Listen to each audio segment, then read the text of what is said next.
I meant to look into that controller software.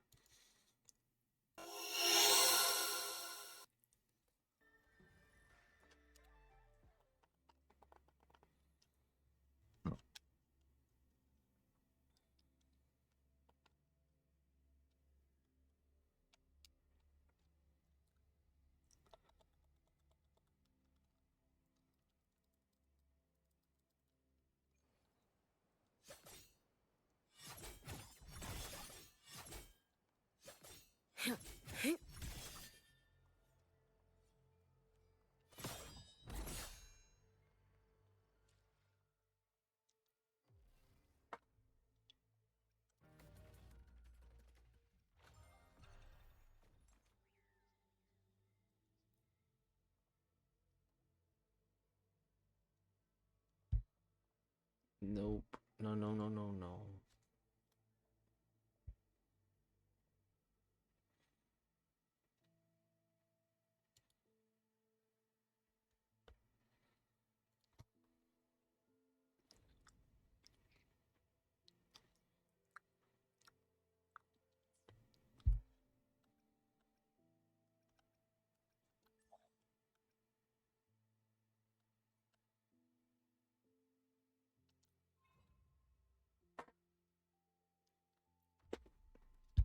Oof, my knee.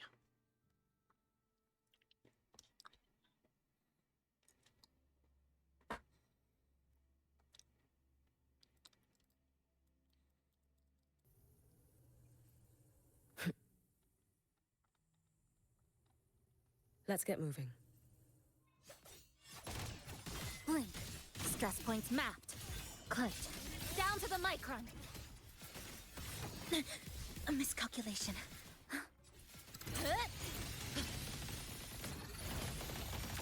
Connection severed. A pivotal moment.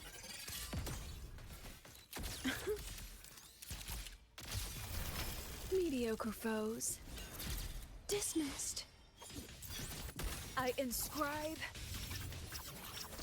every instant.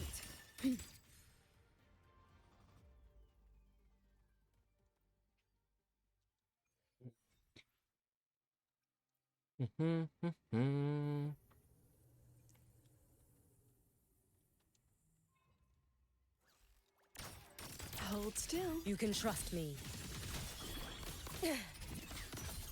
Take your final dive into Naraka.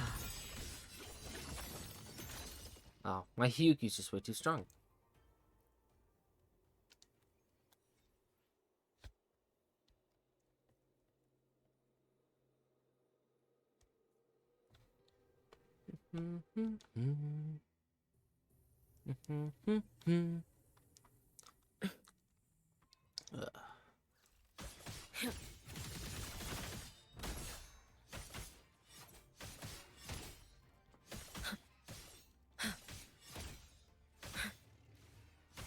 Worry not for me. Be cautious. Stand back. You should have run. Let there be snow. I cannot fall. To pieces. Structural collapse.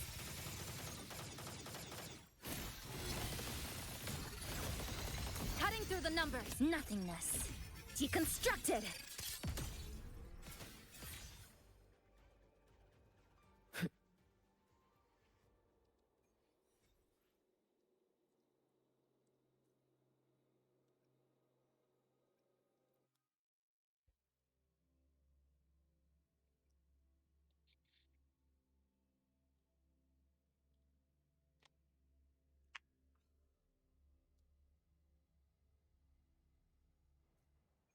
Okay. Do I have a single? Nope. Wait. No, even if I collected my dailies, I still wouldn't have a single. I can't do a pull.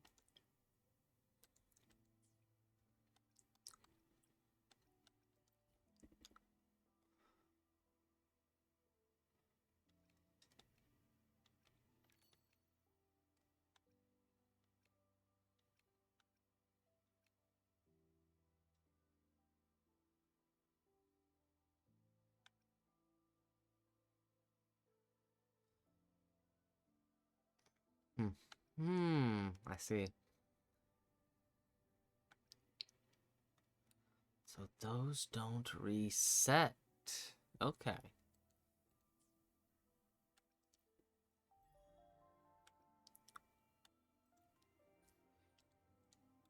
Ugh.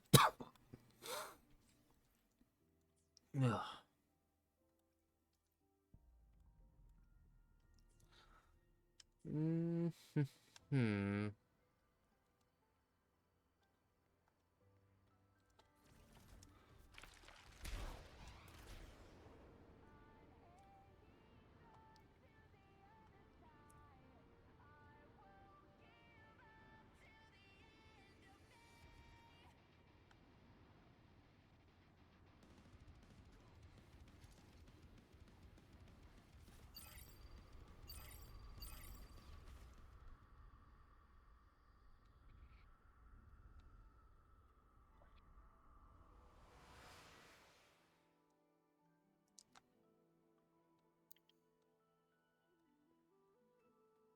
Let's get moving.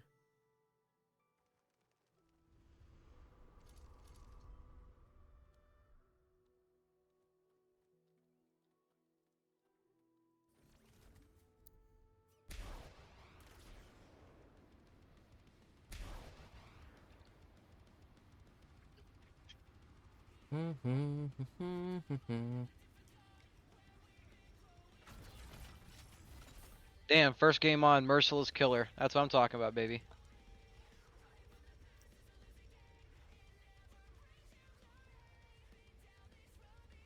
Oh my god, these guys all brought purple flashlights, purple everything. Oh my god, I just dumpstered them with the best gear. That's crazy. I don't even feel bad at this point. Like, I Careful. fucking hate survivors when I behind me. play against them because they're always so toxic. Your days I are literally numbered. waited for with this guy being down the whole game just because he decided to fucking crouch flashlight me. Oh? I was being so fucking petty, it was crazy. Heed the summon.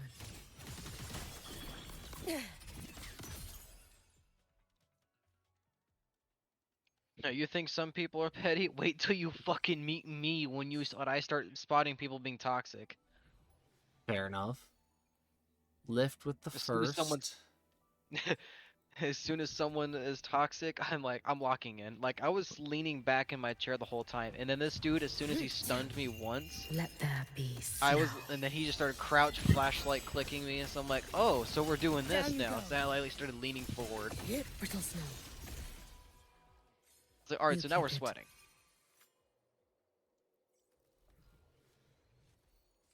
In twisting. Yeah. But that has got to be one of my best games. Actually, well-rounded games. Because usually when I play as Nemesis, the game is over at 3 gens. Because I'm just that good with them. But I Careful. found some pretty Get evenly behind me. matched players against, so that was pretty nice. A good change of pace. They actually got all 5 gens done, but they couldn't get the door open. To be fair, by the time they had all 5 gens Fading done, there blue. was only 2 players Waiting left, wind. with one of them currently down, and the other scrambling to try to get that guy, but he couldn't because I was around, to say the least. He just didn't know because I was completely undetectable. Be Meaning gone. this guy could not hear me, nor hear the little terror radius that I have around me. Solid. So he had no idea where I was coming from, or even where I was. Couldn't even think to know where I was even at. I hear the voices in my head. The funny thing is, I have 2 perks that allow me to do that. So one perk allows it so every single time I hook a survivor, I gain undetectable for 13 seconds. It's a Jason perk, so Friday the 13th joke there. But as soon as all 5 generators are repaired, I am permanently undetectable. I see, I see. And then another perk that allows me to be undetectable is called Hex. So not Hex. Trail of Torment. It's like whenever I damage a survivor, I gain undetectable. but as soon as the generator stops regressing, then I lose undetectable. But still, theoretically, undetectable could be there for a minute and a half Careful. with survivors Get not behind knowing, me. and they're just getting completely dumpstered by a 9-foot tall dude that is completely and utterly silent. It's like Mm-hmm. it's like trying to survive against a space marine.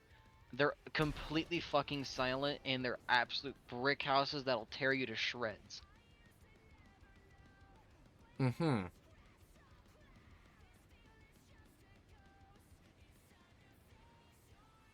Yeah, the only difference is I have tentacles and space marines don't. Actually, no, that's a lie. That is very much a lie. You know, some versions of Chaos Space Marines have tentacles, specifically ones of Slanesh. Ugh, fucking Fulgrim.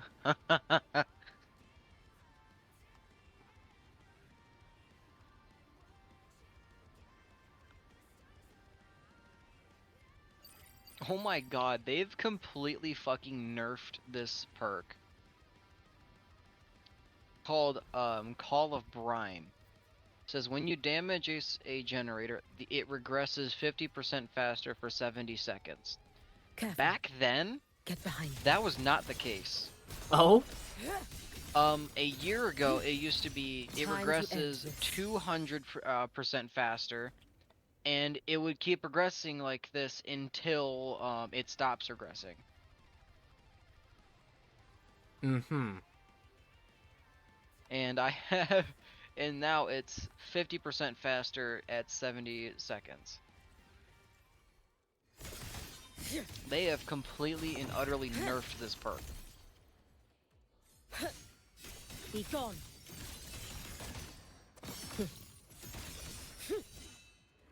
Well, damn.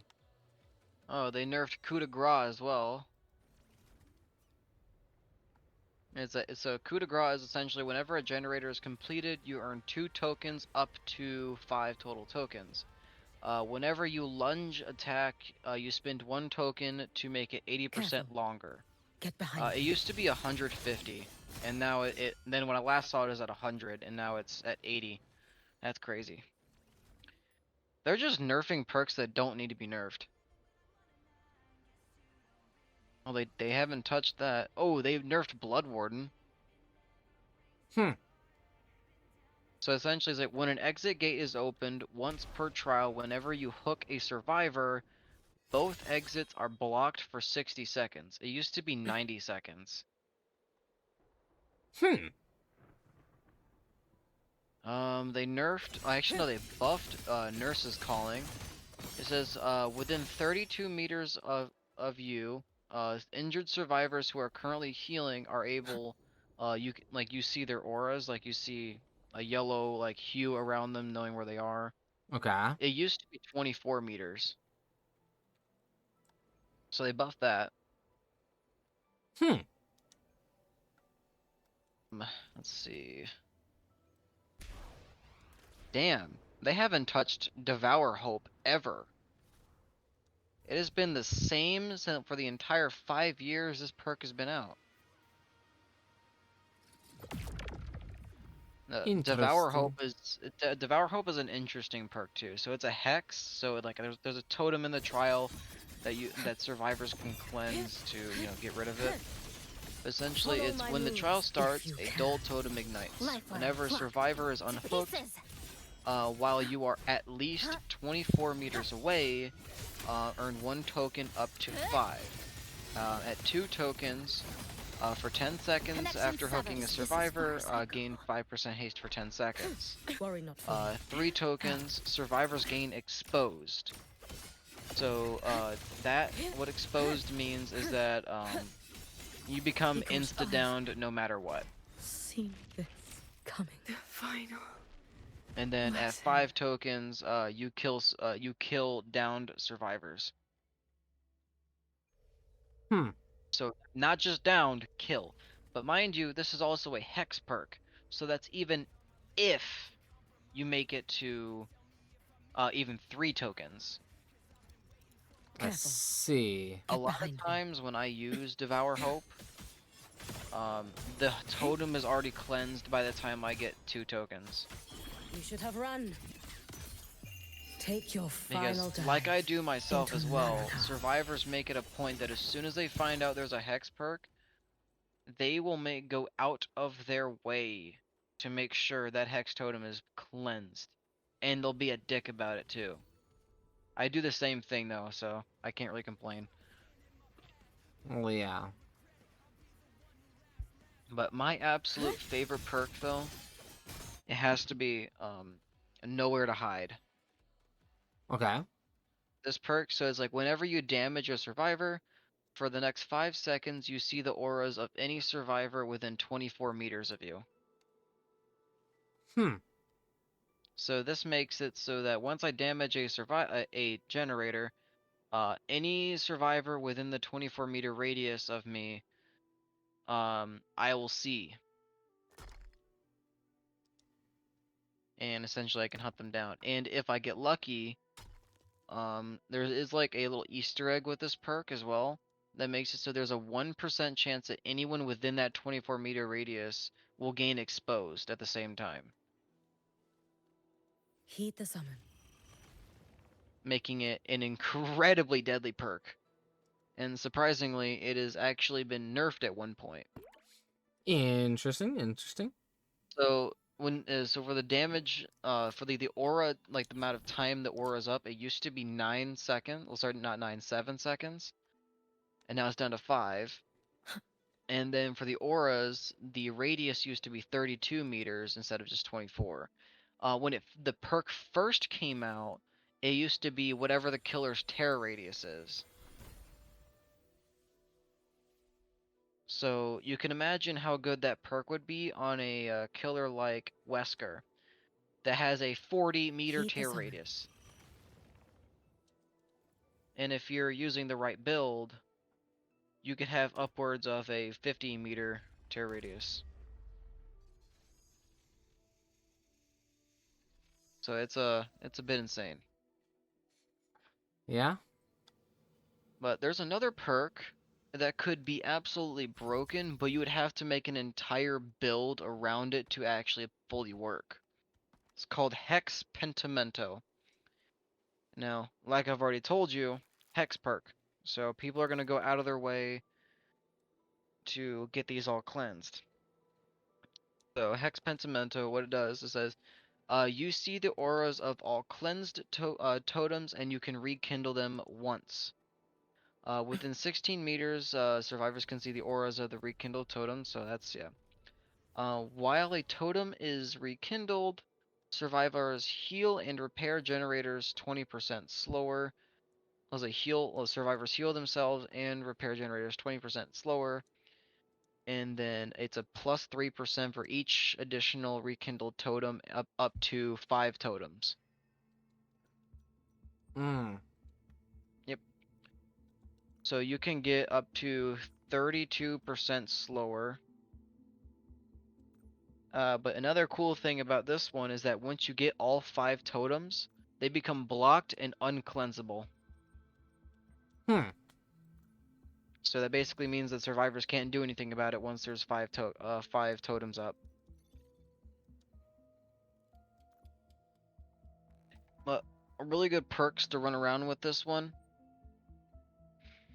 is you run Hex Plaything, a Huntress Lullaby,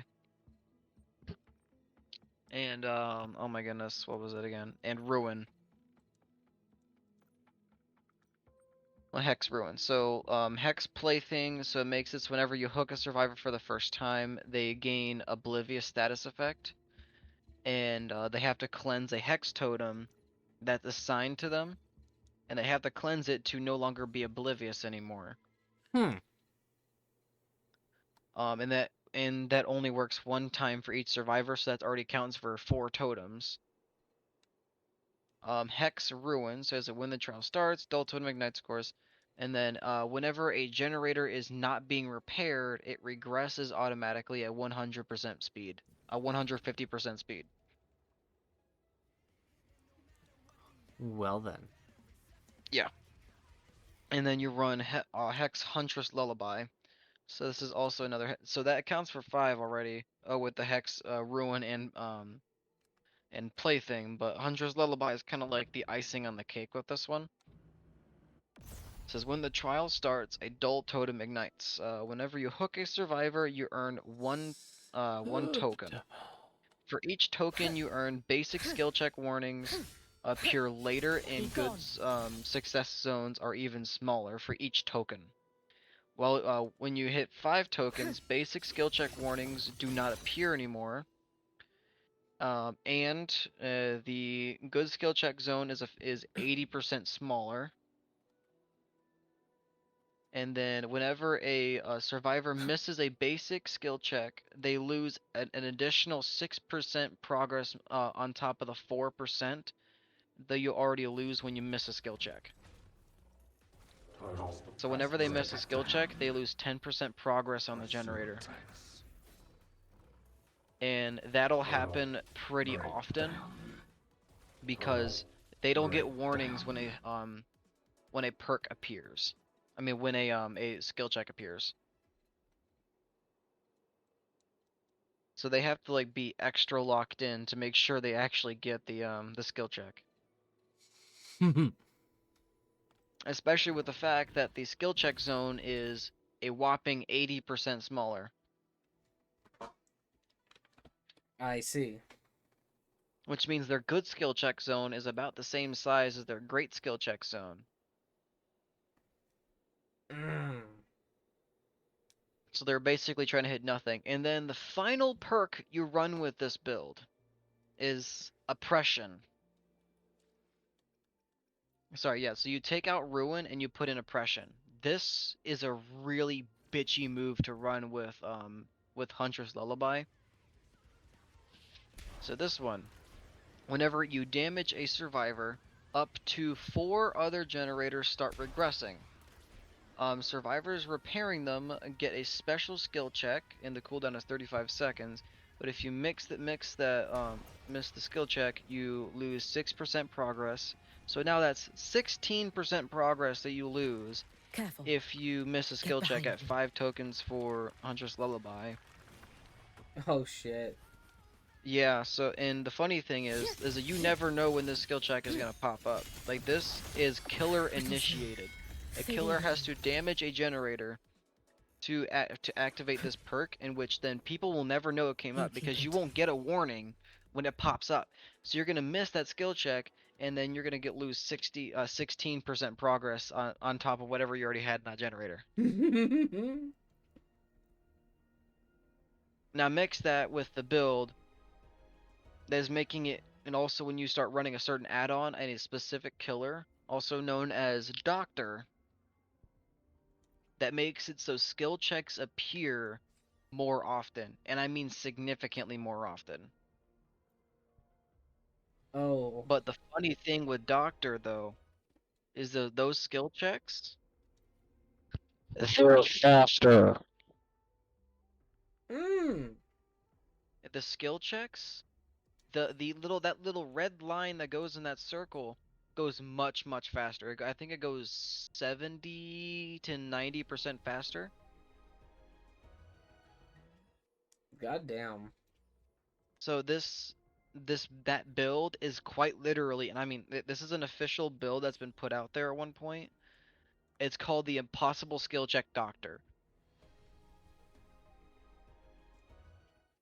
Okay then. Because one, you're going to miss the skill checks, and two, that also means that you cannot repair generators. Which means the only way to get out is by hatch, and that means 3 people have to be dead before you can do that. And the odds that it's So gonna be you getting the hatch. is pretty damn low if a killer is vigilant enough.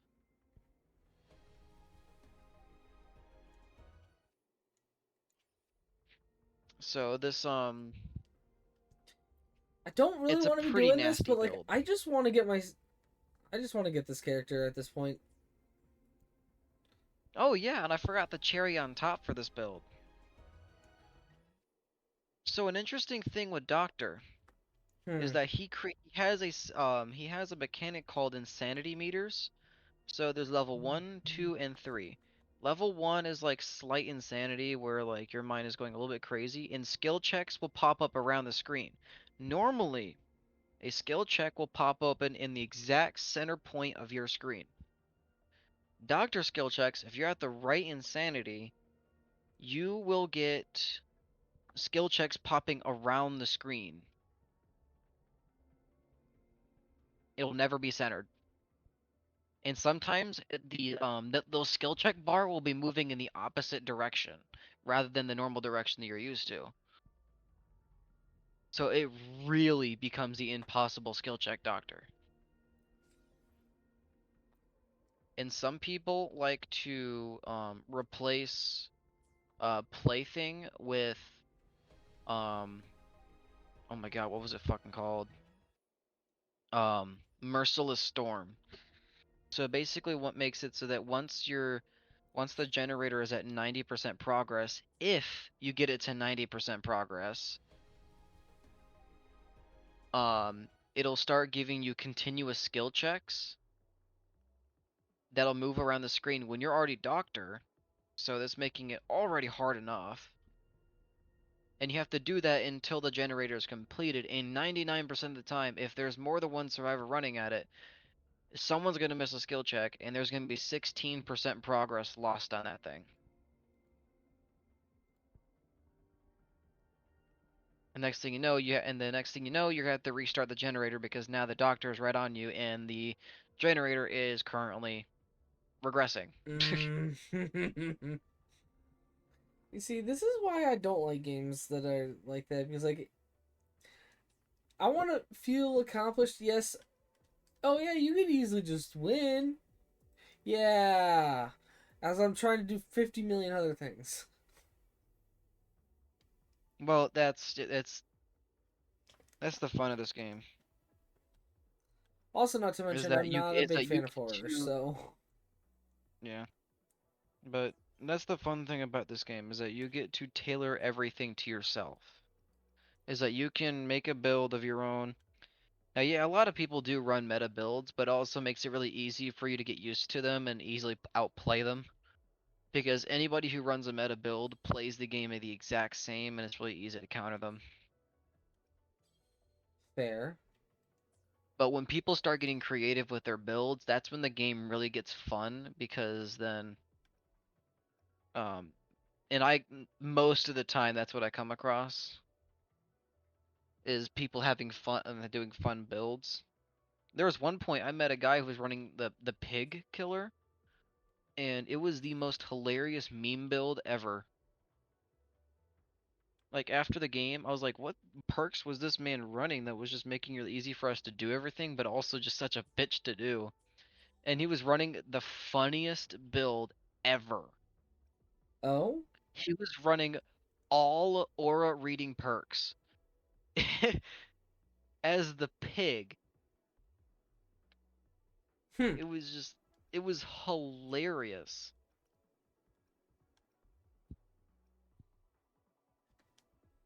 I Gen- see. Genuinely, it was probably one of the most hilarious things ever because she was, that killer is also very well known for being a crouch goblin. You know, I almost thought you said crotch goblin for a second there. Yeah, some people say that. So I was gonna be like, what? They also say that about Huntress, but you know, I see. that one makes more sense than fucking pig. Pig is literally a woman in a dead pig mask. Okay then. Horror characters, you gotta remember this. Still. Huntress wouldn't be a Okay horror then. like funny thing is Huntress wouldn't be a horror character if she didn't have oh my god, what was it? The lore behind her. No, not necessarily the lore. The lore just makes her a justifiable serial killer, but she wouldn't be a Oh my god, what was it? But she wouldn't be a horror character if she didn't have her lullaby, which kind of ties a little bit into her lore, but not a whole lot.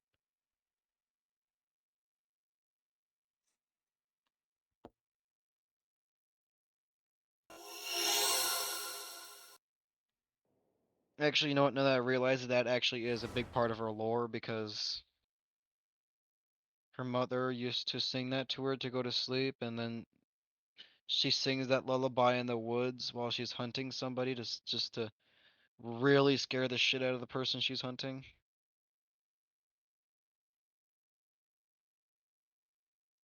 So I guess it ties in pretty well, actually. Yeah.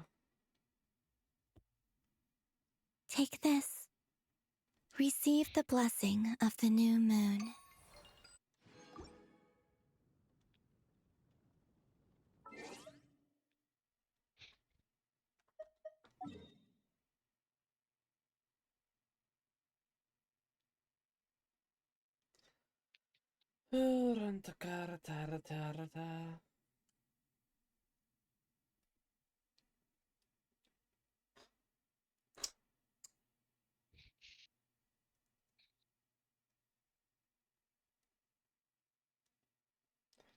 Oh yeah.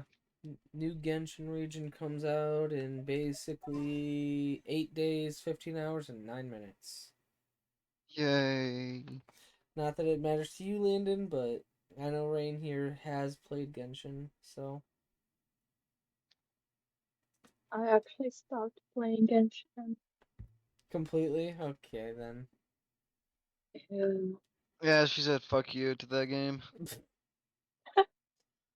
No, it just kind of stopped being my thing. I see.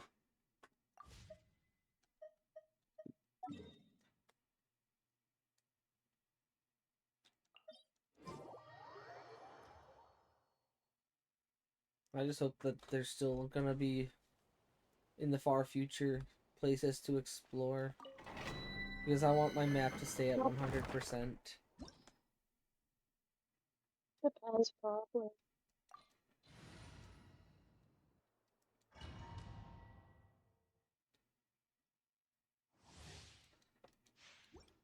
Not like you, I expected you to know this, Landon, but yeah, my aside from the two Transfixed. newest spots in the game, Yeah. my entire map is at 100% Jesus fucking Christ. for exploration.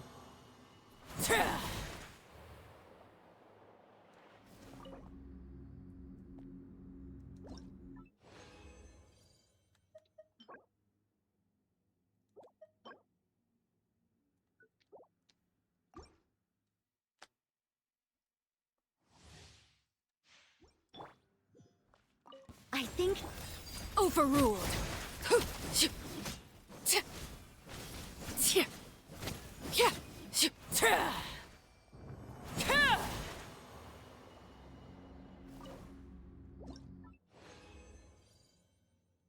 You know, looking at it now, the controller I bought kind of the color kind of resembles my current main.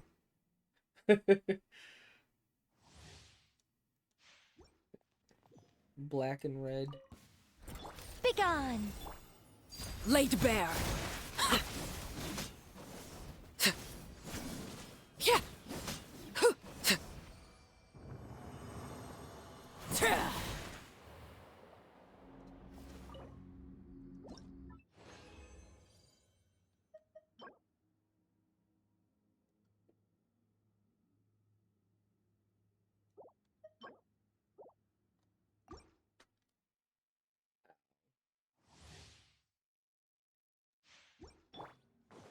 I think not.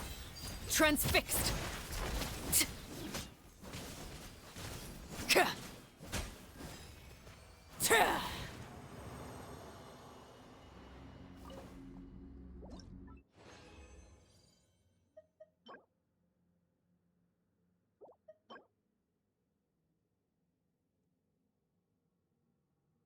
Not that good. The one I have on is currently better.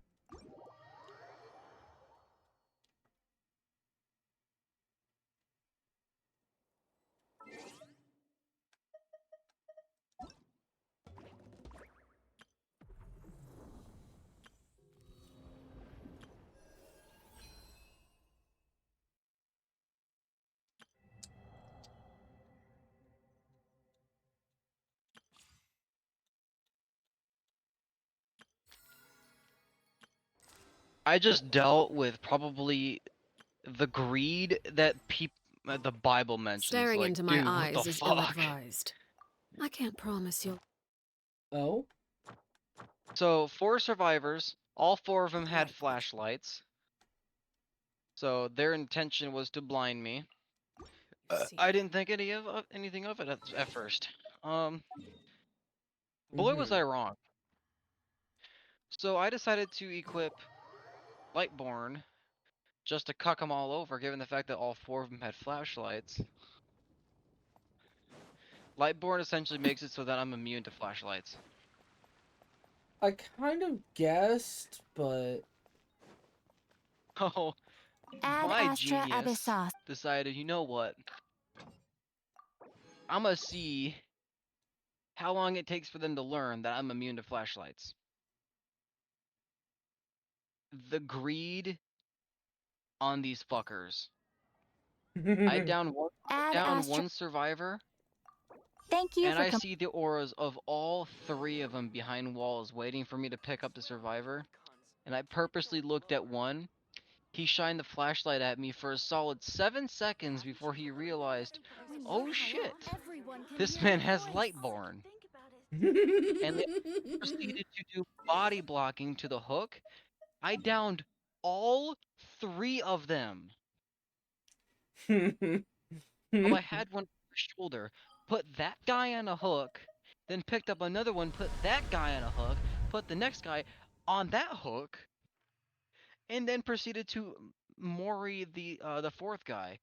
This is the greed that the Bible talks about. I see.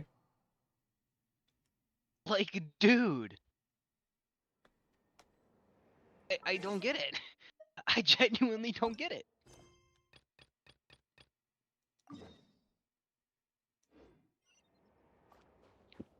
No, I never thought I'd actually come across a group like that, and I just did. They didn't even get a single generator done, by the way. Solid. The only one they had progress on was the generator that I spawned right next to. And that was only like 5% done. Absolutely hilarious.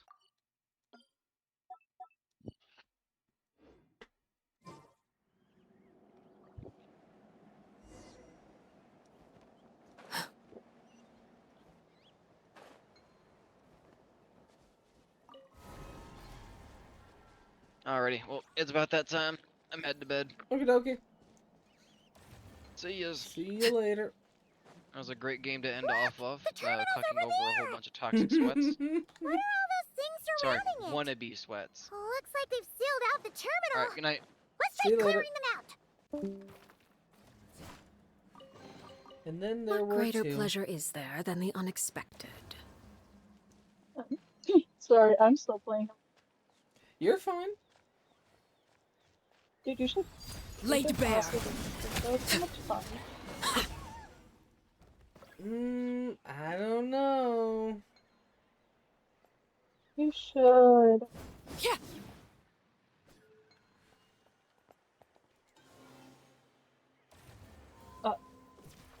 At least I got. Can't we get rid of them?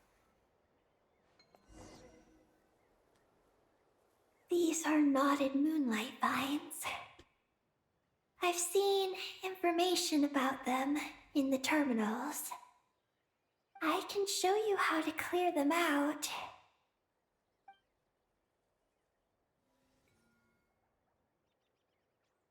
Huh? What did you do, Eggy?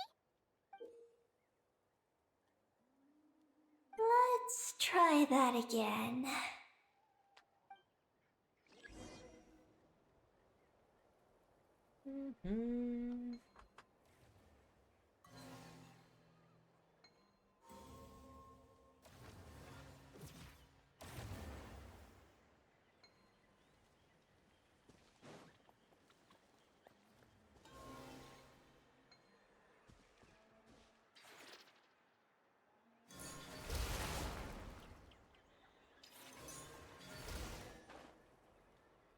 Success! The terminal should be working now! Come try it out, Eggy!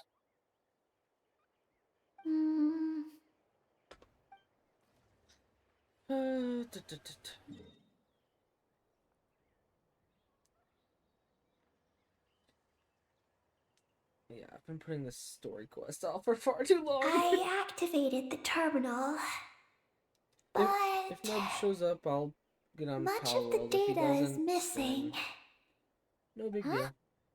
Did those vines from earlier break something? Knotted moonlight vines.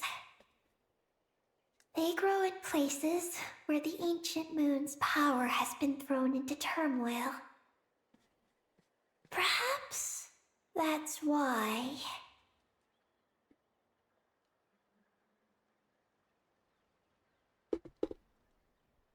There's a damaged engineering blueprint here. Oh! Oh! You can barely make it out now! So, any news about Columbina? The terminal shows that a young girl entered this place, accompanied by a giant flying creature. That matches what your buddy said! Look! There's that Mega Kohenki again! And it's flying up that big tree! Let's hope you're right! Come on! Next up, that tree!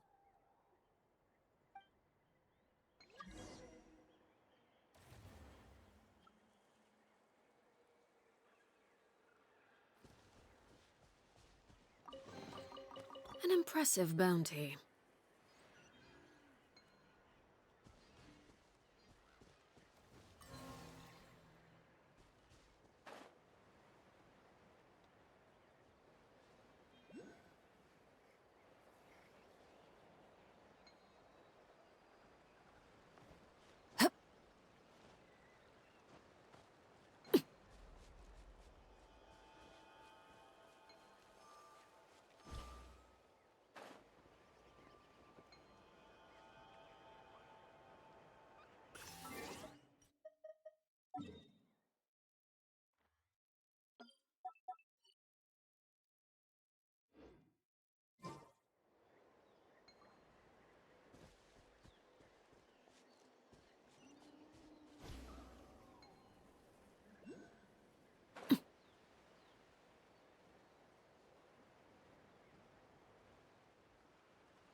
Overruled.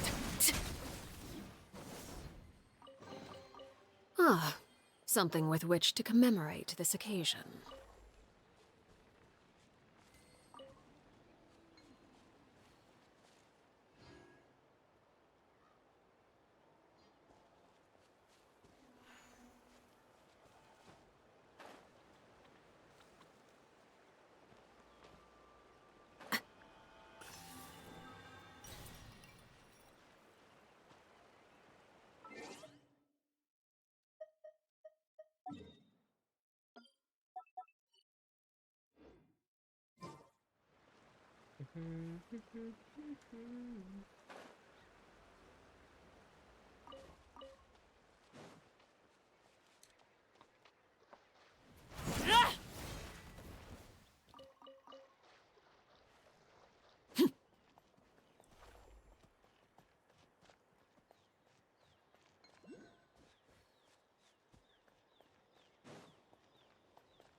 Now that we're looking at it up close, this tree's so big. It's more like a wall. But what's that shiny thing up there?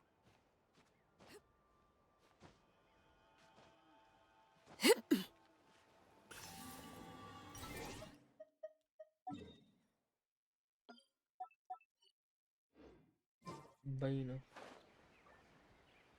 Look! There's a door over there! Oh, looks like the door won't open!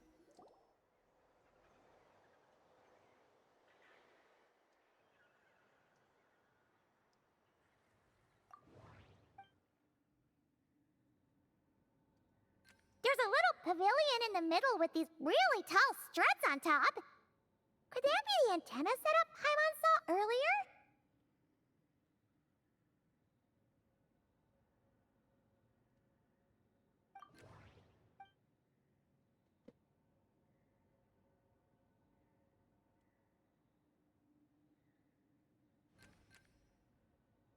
Oh! There's a door to the left of the pavilion! Seems like a back door. And where there's a back door, there's gotta be a path. Let's find it!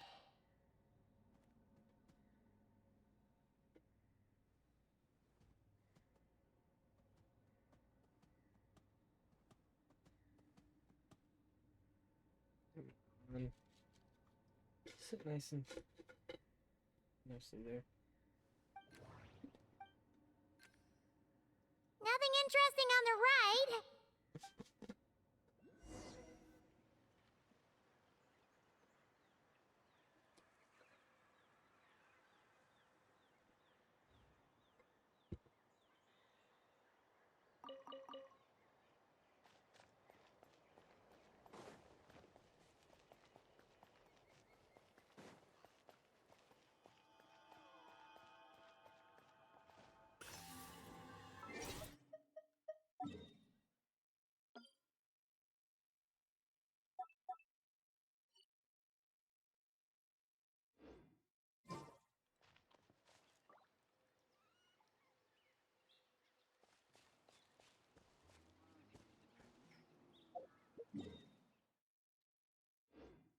Yeah.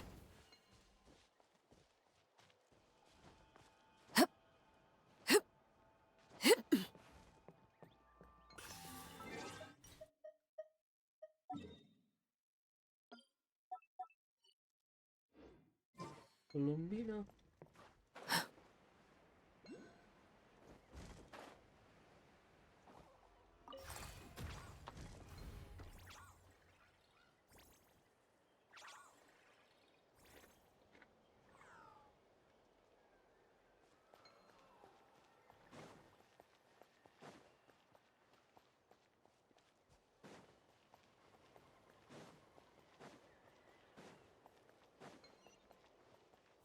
Transfixed.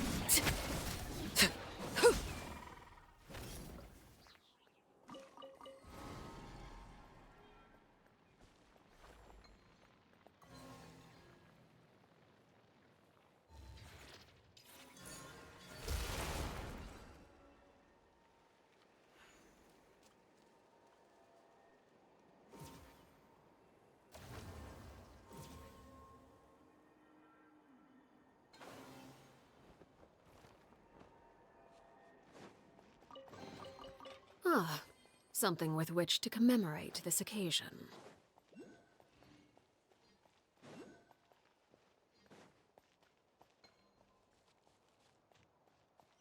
Security check in progress. Unidentified life forms detected. Oh no! We're trapped! Huh. Now that we're inside, this place sure looks like an elevator. It should be able to take us to the top, right? The Mega Kohenki flew up there earlier. That means We might find Columbina there!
How tiresome.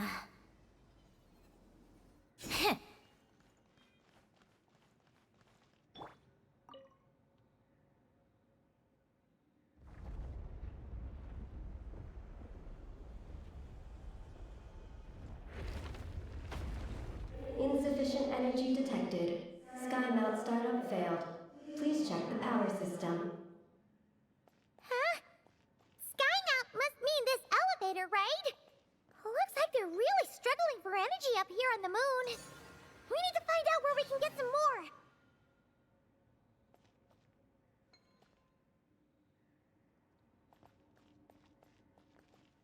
Look! Is that a path over there? Maybe we should check it out?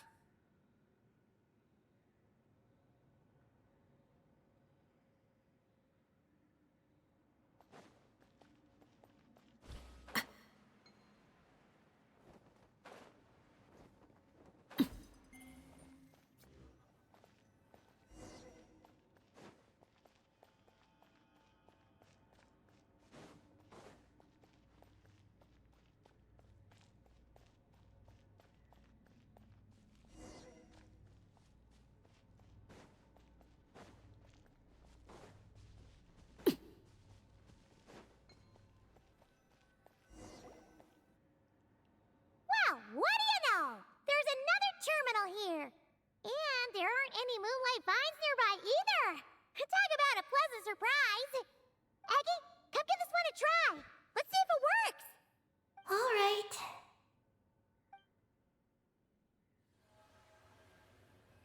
Terminal activated. Reading relevant information.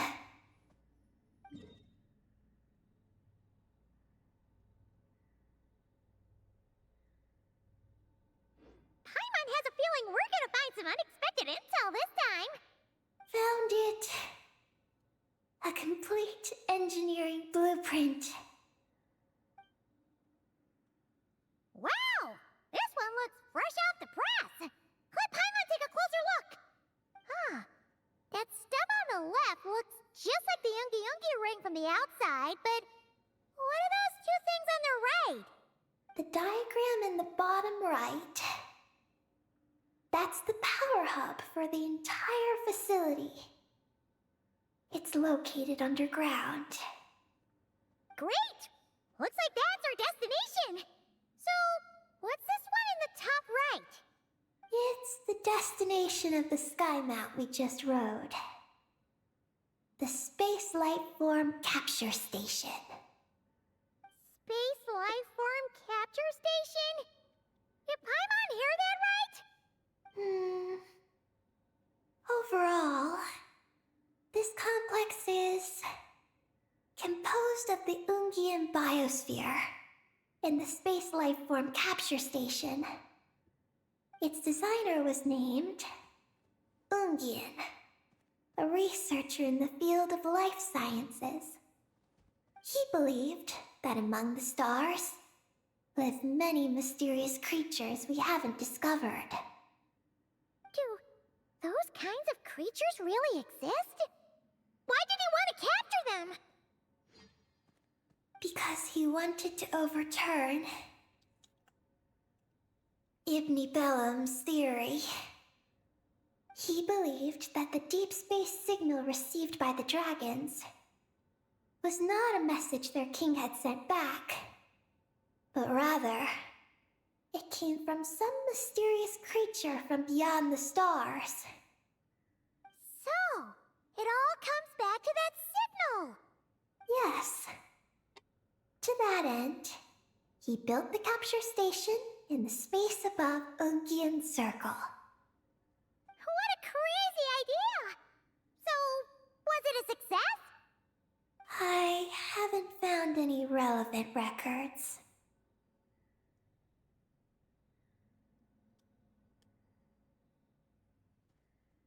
Makes sense. First off, though, we have to solve our power problem. The blueprints say the power system's underground. So, let's get moving!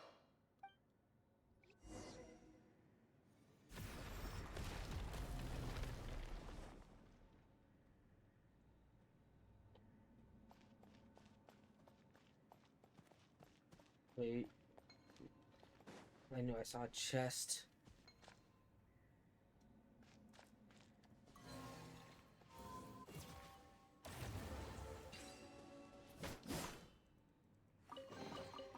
Ah, something with which to commemorate this occasion.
What's going on out there? The terminal records a sea of highly concentrated ancient moon energy beneath Ungian Circle. It provides power to the entire facility. But the leakage of this highly concentrated energy can cause storms that will harm living beings. But don't worry. This seclusion field can temporarily hold the storms back, so long as we don't exit the generator's range.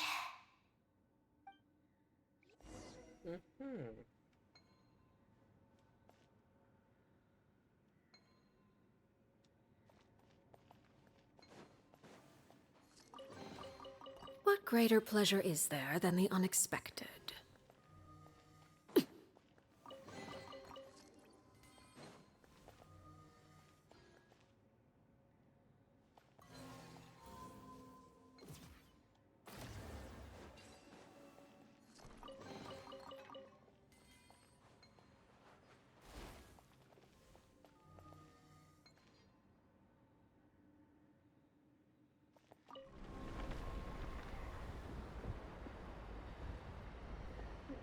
Welcome back, Lift. Huh? Is that an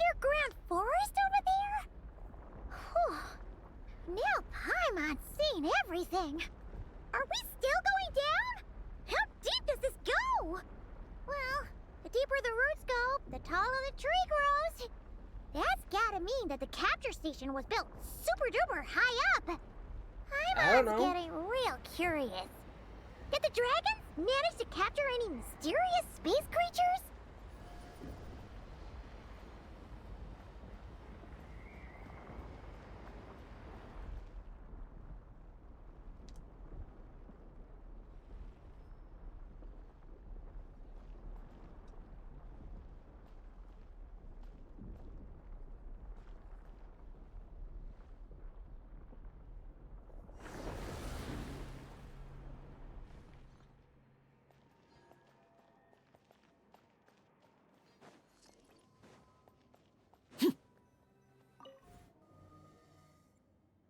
Turbine 1, auto-diagnostic. Operation normal. Turbine 2, auto-diagnostic. 2, malfunctions detected. Turbine 3, auto-diagnostic. 1, malfunction detected. Turbine No. 4, auto-diagnostic. Rain's in call with 4, me, malfunctions detected. Rain's doing their own thing. Archaeomoon storm occlusion field activated. Please proceed to the malfunction points for maintenance.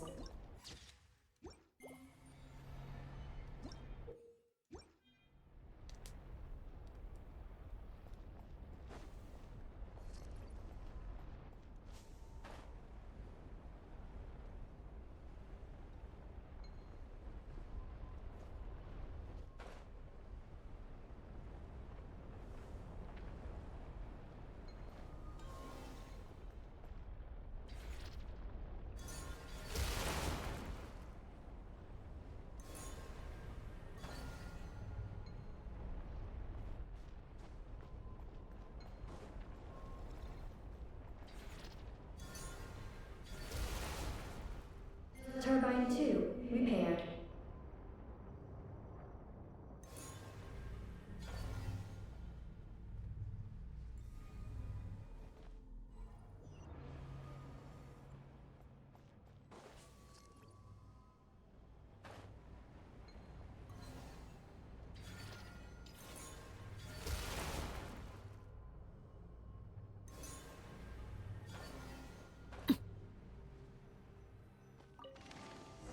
Turbine 3, repaired. The storm's raging out there! We've gotta get close to the next exclusion field before we jump!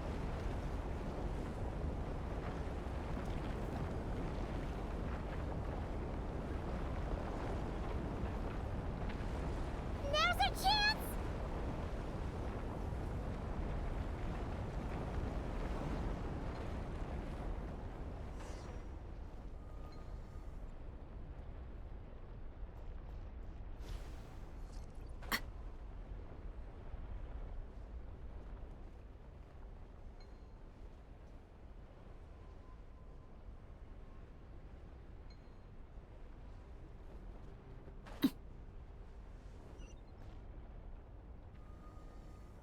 Papatakara.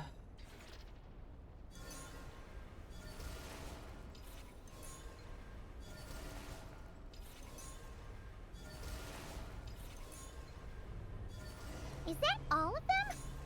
Why has nothing changed? There's a terminal over there. Oh, that's a terminal, all right.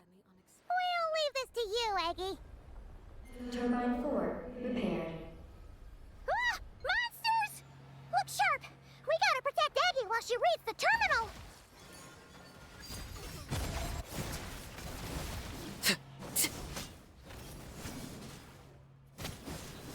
Everlasting as the moon!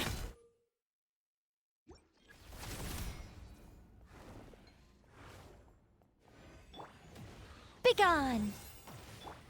Transfixed!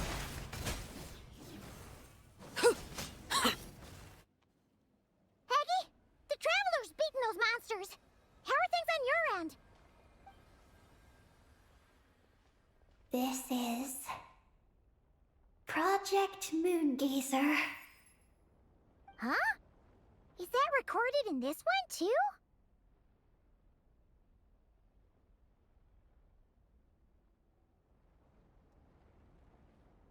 Nothing about the project. Boom. But there's a supplementary note.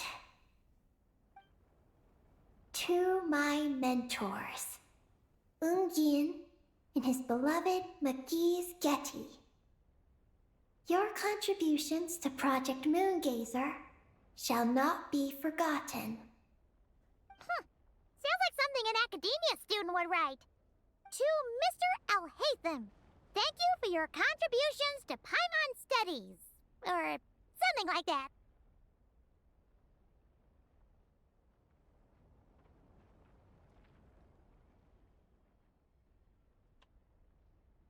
Paimon saw one on Alhaitham's desk. One of his students must have written it.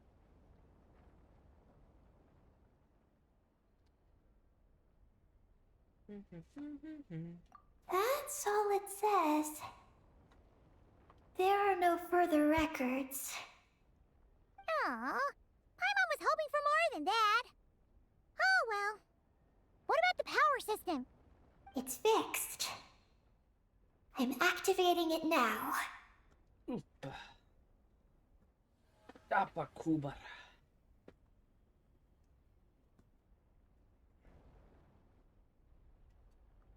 Oh, it worked!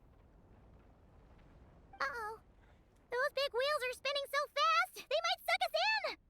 We gotta skedaddle! Now!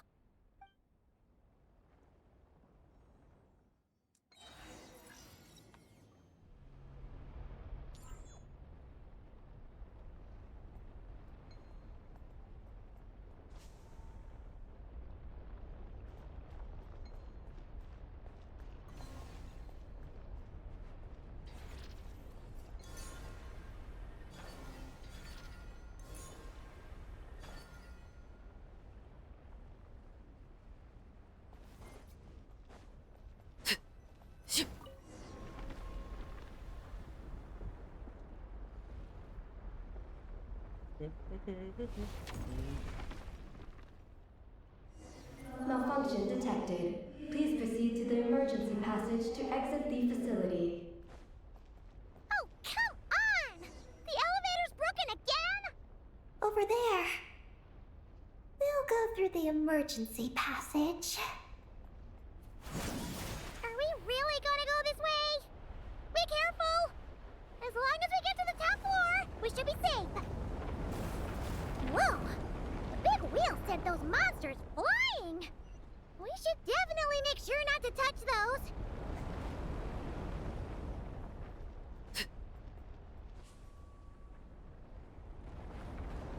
And I'm Oh no! falling. The wheels are speeding up again!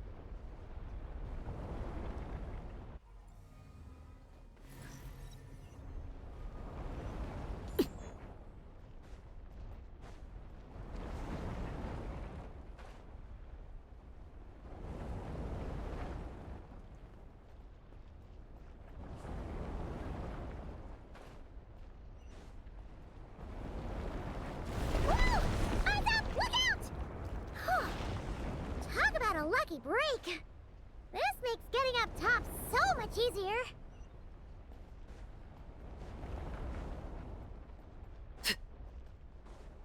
So many monsters! But never mind them. Those wheels are coming in hot!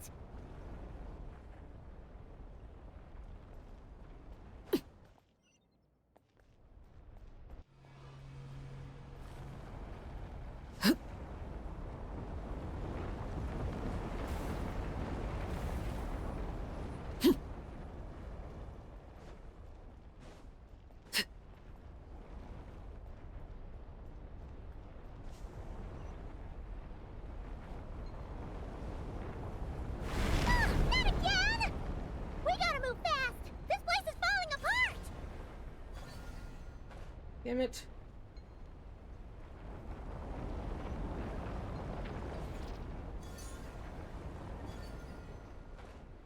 And I fucking failed again.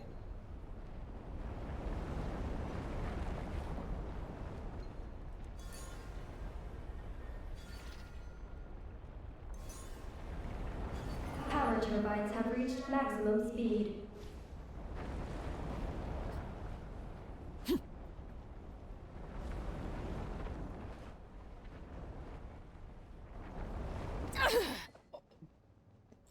Okay, well, that was a thing.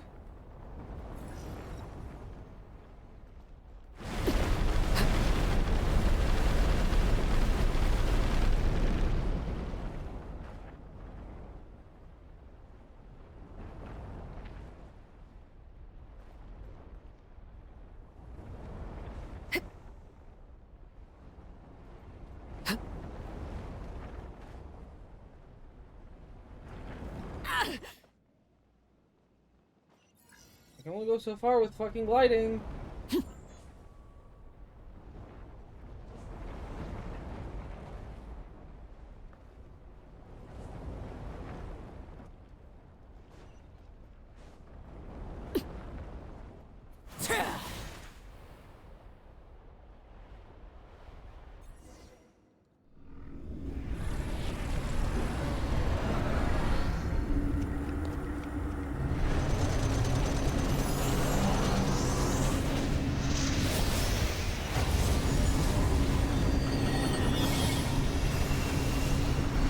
It's all good, Lick. No worries.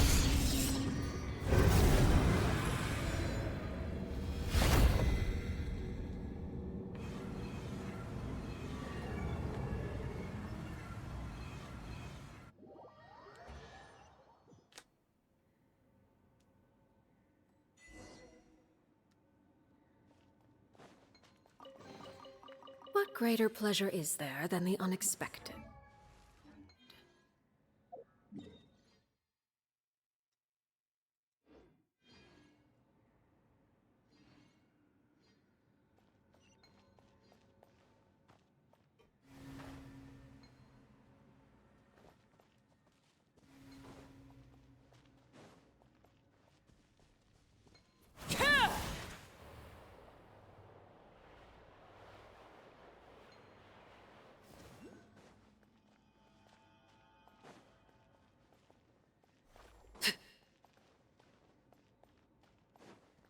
We should be able to start the elevator now, right?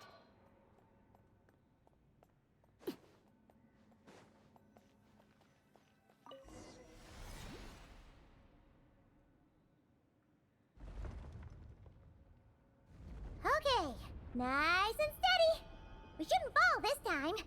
Paimon's been wondering what this space life form capture station looks like. And if the dragon researchers ever caught any space creature. Speaking of which, Traveler, do you think the dragons would have mistaken you for a space creature and captured you for their research if you'd arrived back then? Never mind. Best not to dwell on such scary thoughts. Dragons don't eat humans. What's so scary about them? Aggie, are you going through a rebellious phase? You're talking back to grown-ups like a little bird who's learned to fly. You're not a grown-up. And I am not a little bird. Nor do I have wings to fly with. Hey! Keep that up, and Paimon's gonna confiscate all your snacks!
Oh,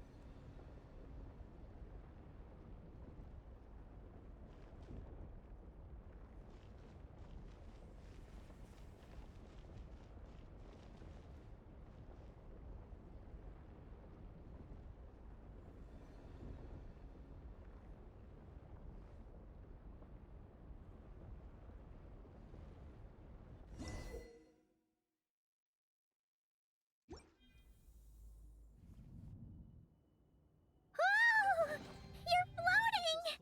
Looks like we really did get sent into space. Let's search this place carefully first. Paimon just hopes we don't get jumped by any space life forms.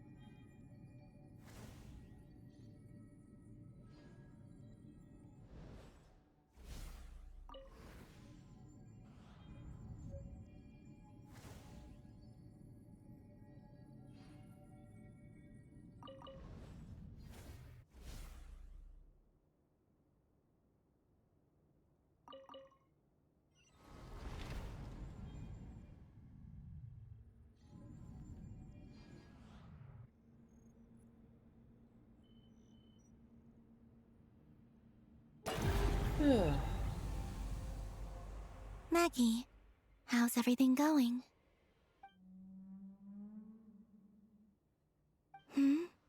Ungi's left, you say? Then let's... one moment. We appear to have guests.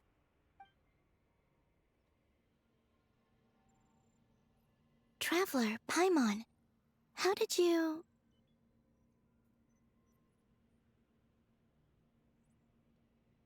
Columbina! Oh, it's really you this time! Finally! We found you!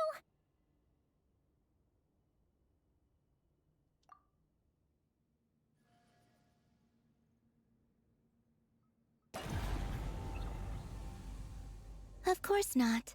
I'm glad to see you. I'd go so far as to call this a pleasant surprise. What did Paimon say? Still, how did you get to the moon?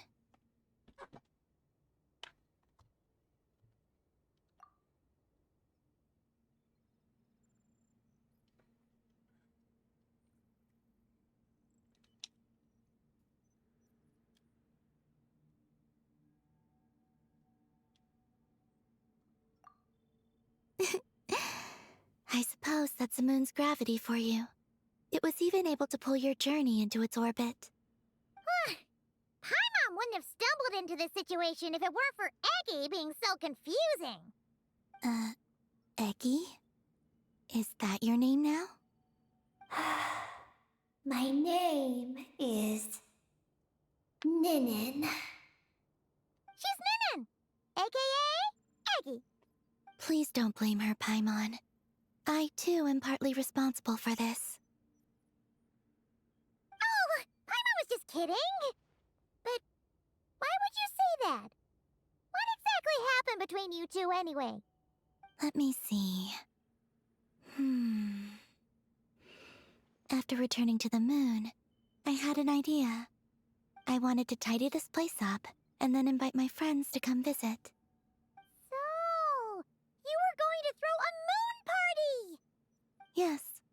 So I spread my power throughout the moon, checking every corner to make sure it was safe. Soon, I discovered some things I did not understand. Ninin was one of them. I still don't know what she and her kind are. Eggy? Isn't she a Kuhenki? You know, just a slightly different color. Well, a completely different color, but that's no big deal, right? I'd say their origins are different.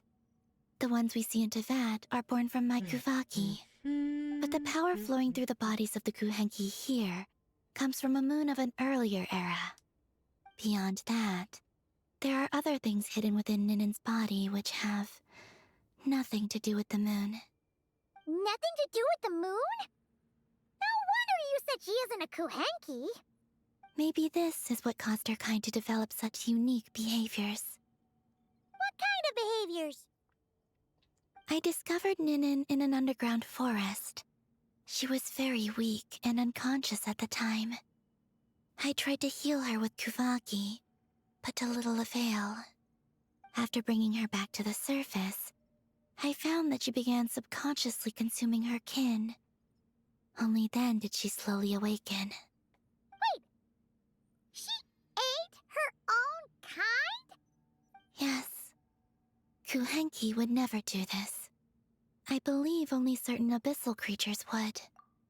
But the power that flows through Ninin does not derive from the abyss. I consumed others of my kind? I don't remember. You weren't fully conscious at that time. And perhaps I should use the word merge. They gave themselves to help awaken you. Yes, that sounds less like a horror story. Well, Paimon's still a bit uneasy. Yes, I had my concerns as well. So I brought her back to Silvermoon Hall to keep her away from her kin for the time being. So, you did that to isolate her? But what about the regular Kuhenki? What if Aggie started absorbing them? Don't worry. That only happens between Ninin and her own kind. I lent her my power so the Frost Moon Scions wouldn't worry if they suddenly discovered a Black Kuhenki, but couldn't find me. Though, I didn't expect you to come back here. I am sorry. But I must reclaim my mission. I don't know what your mission is, I'm afraid. But if the moon's gravity has brought you back here, perhaps I can help. You said that she can absorb the power of the ancient moon from the terminals in the ruins. That seems like a safe approach. Oh yeah! We ran into other Kuhenki like Aggie on our way here too, but we didn't see any of that eating her own kind stuff. Could it be because the power of the ancient moon in the terminal was enough to keep her full? That sounds likely. That said, Aggie couldn't absorb anything from the terminal at the entrance to Ungian Circle because it was being affected by the moon's power. Was that your doing, Columbina? No. That's due to the upheaval in the lunar sea. It kicked off an Archeoloon storm, which in turn spread highly concentrated ancient moon energy all the way here. As it happens, I'm on my way to take care of that. Otherwise, this power will cause harm to all living beings other than Kuhenki. That won't do. Paimon still wants to attend your moon party. Maggie, You mean the Mega Kuhenki we saw earlier? Her name's Maggie, and the lunar sea is her home. It's thanks to that high concentration of energy that she's taken her current form. Well, She okay, has a companion there Maria. as well, named Ungi. Oh, so there are two Mega Kuhenki? Yeah, that's Columbina. Yes, but Ungi's been very irritable lately. That's Bina. He got into a fight with Maggie, the aftershocks of which stirred up the lunar sea and caused the storm. It's the Bina. Oh dear. Companions are supposed to get along, not fight. Take the Traveler Oh. and Paimon, for instance. We never What? fight about anything. Something Maria said in Twitch chat.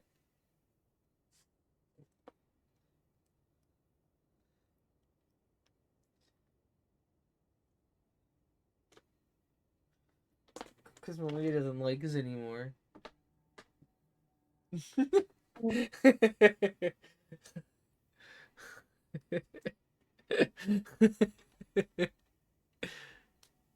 I respect my elders.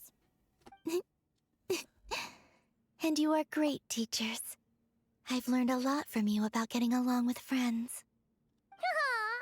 In that case, leave this to us. We'll get those Mega Kuhanky to make up. That alone won't be enough, unfortunately. The Archeoloon storm has already formed.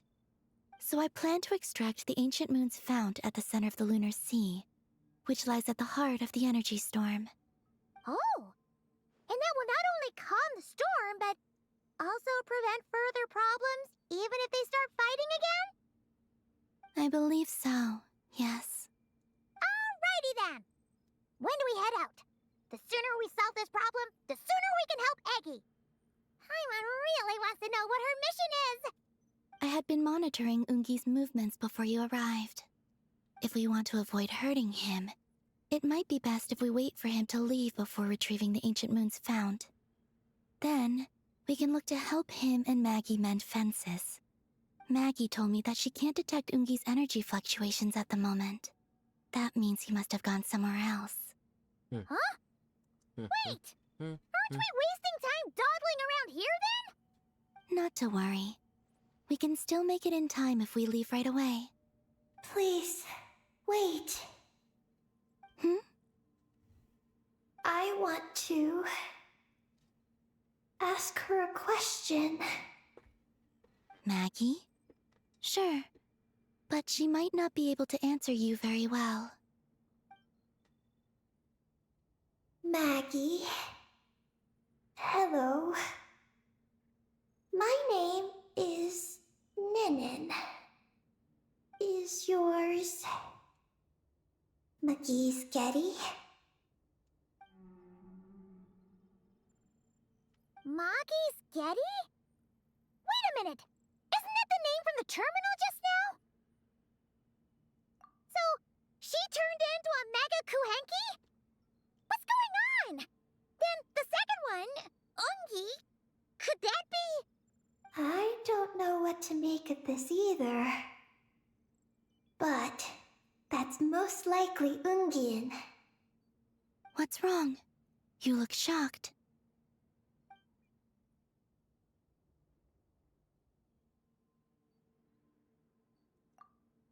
To dragon researchers and Project Moongazer?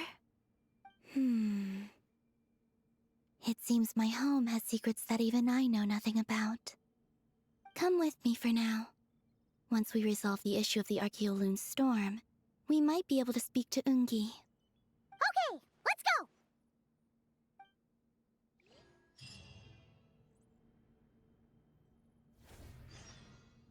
Maggie, please show my friends the way.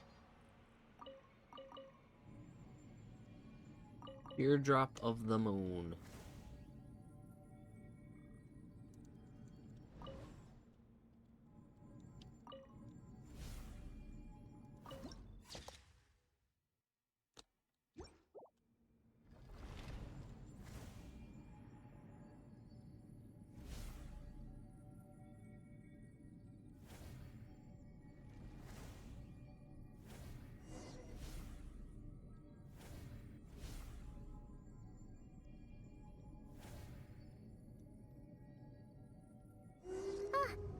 Are we gonna fly straight down? Don't worry. I'll keep you safe. Oh, there's a ton of wreckage outside the Space Lifeform Capture Station. Yes. This place seems to have suffered a serious collision. So we got rammed?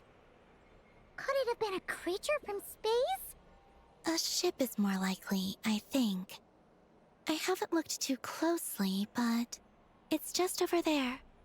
You should be able to see it soon. By the way, the terminal you're looking for isn't inside this capture station. It might have been knocked into space as well.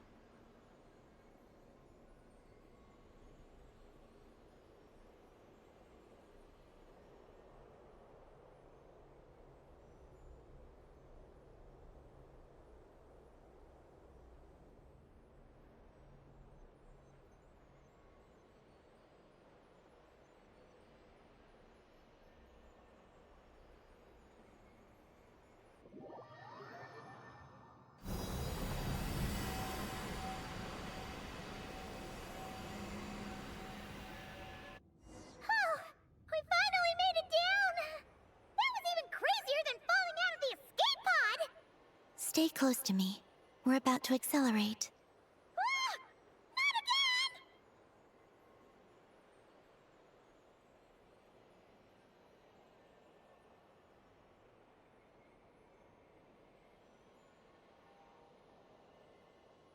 The Archeoloon storm is closing in.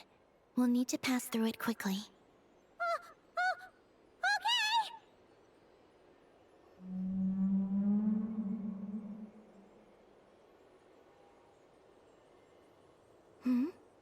Maggie seems to have sensed Ungian's presence. What? He's back so soon? We'll need to be more careful from this point on.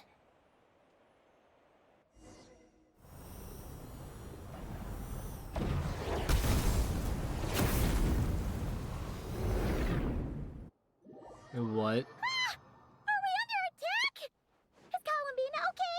Let's hurry over and help!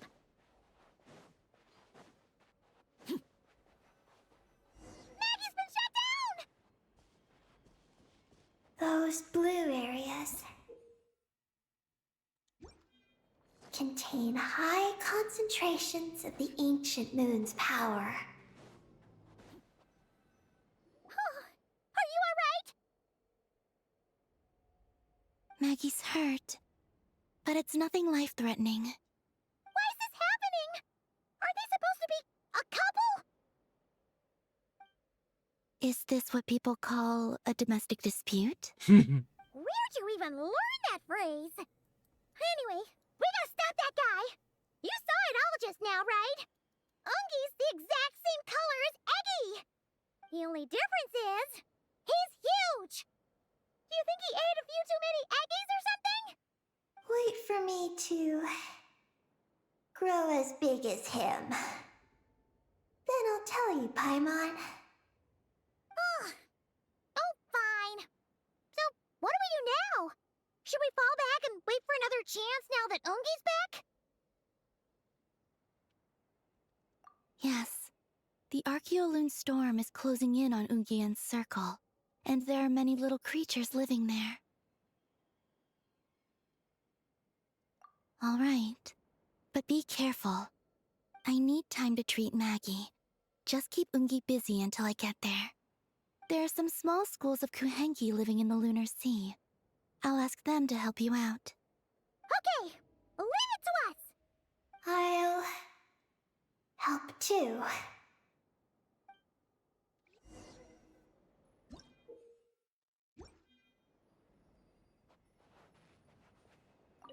Oh, are these the Kohenki Columbina sent to help us?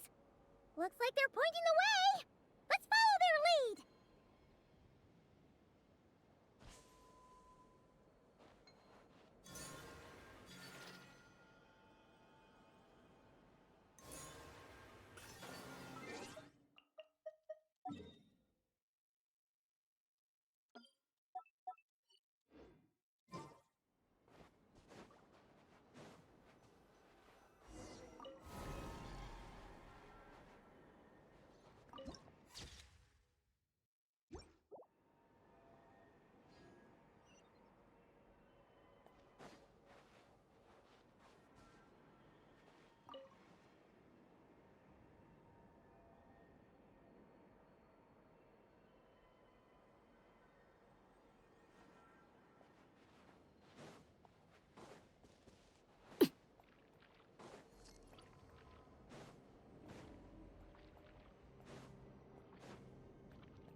An impressive bounty.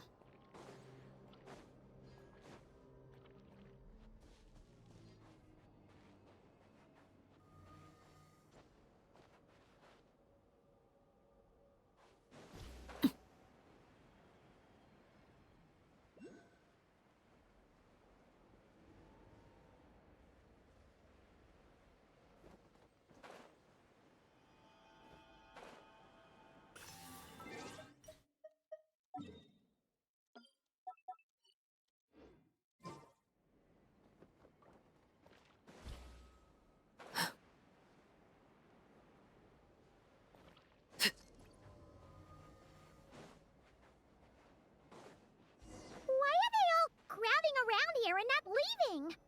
Their companions are trapped. We need to rescue them first.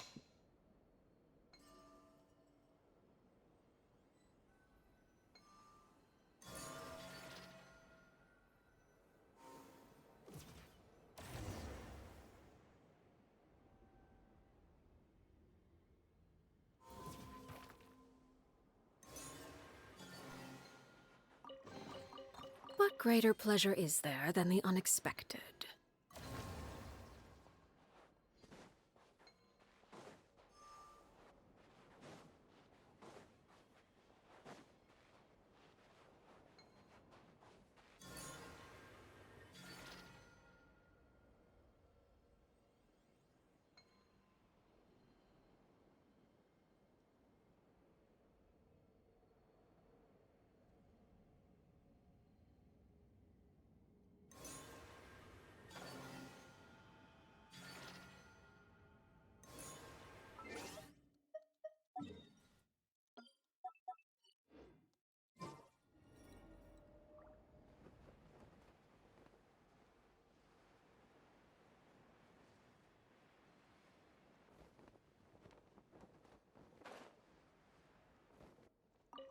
Do you think they could carry us across if they imitated those jellyfish? Wow! They pulled it off! They're awesome!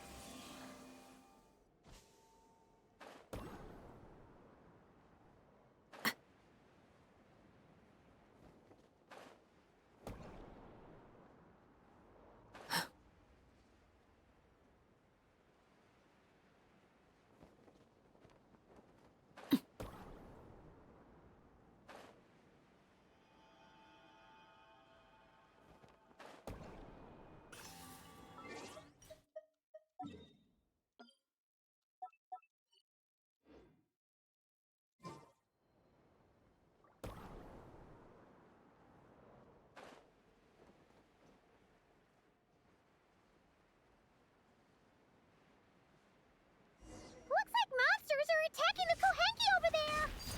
Huh? Did those little guys turn into a shield to protect the other Kohenki?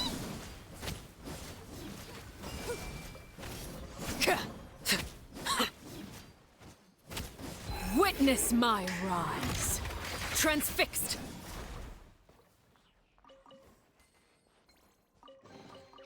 Ah, something with which to commemorate this occasion. Since the School of Kohenki can mimic jellyfish, do you think they could mimic that whale over there, too? Haha! They can! Ah, these little guys are amazing!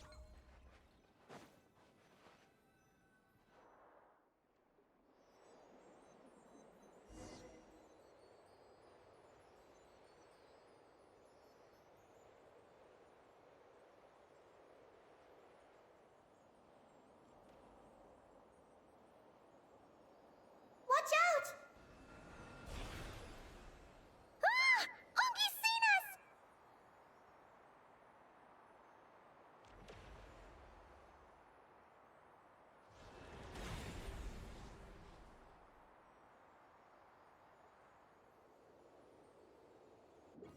Oh, that was close.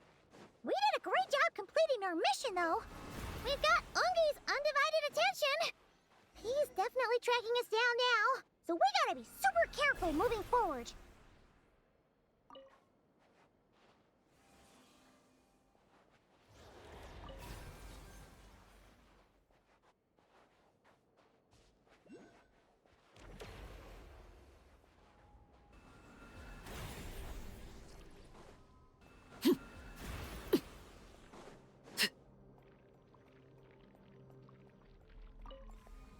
Ah.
chance. Charge!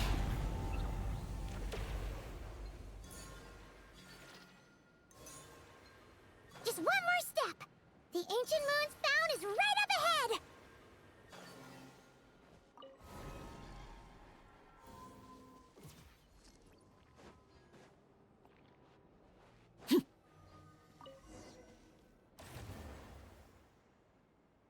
We finally got our hands on the fount. That's mission accomplished, right? I sense there's information I need in here. So, you don't just absorb data from terminals? Because this looks like it formed naturally. No, it's Big stretch. artificial. I can feel it. Oh. Be careful then.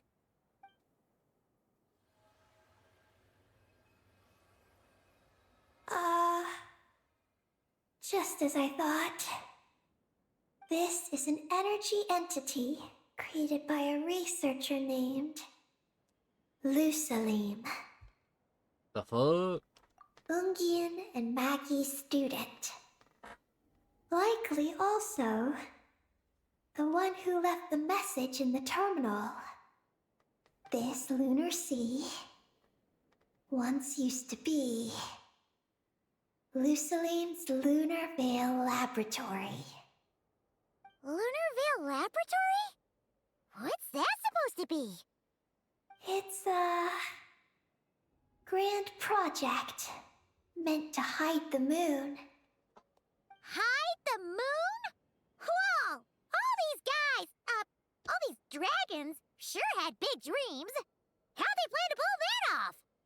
The exact principles are unclear, but it seems to have something to do with his teacher, Ungin. Lusalim successfully experimented with a miniature lunar veil by applying it to the Ungin circle. Oh, Paimon remembers now. The circle looked empty from the outside, but was completely different on the inside. So that was the lunar veil at work. That's right. The success of the miniature veil pushed the project on to the next phase. A massive veil generator was built here. One that could conceal the entire moon. That is because before the veil could take shape, an entity from beyond the stars pierced it. An entity from beyond the stars pierced it. The device went haywire. The laboratory exploded. And all came to nothing. Only deep underground might some traces still remain. Wait, a being from beyond the stars? Could it be? No one anticipated the entity's arrival, but it changed everything. Lusalim had designed the lunar veil as a crucial part of Project Moongazer, but it had to be suspended. So, what exactly is Project Moongazer? Look out! Oh no! Ungi's below us! Quick, get out of the way!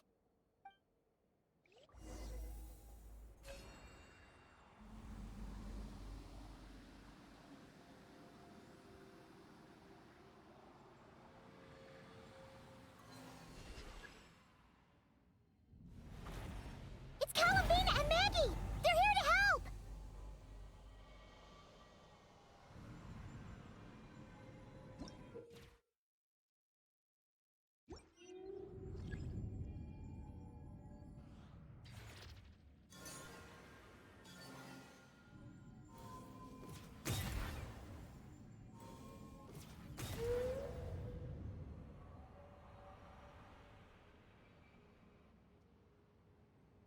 Has Ungi gone crazy? Isn't there any way we can calm him down?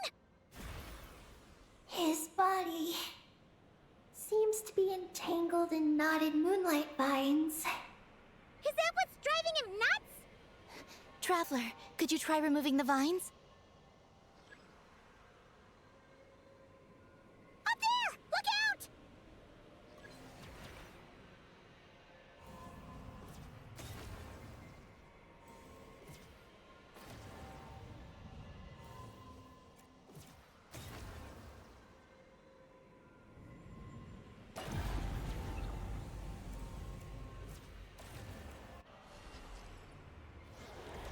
Looks like he's prepping a huge attack! We gotta stop him somehow!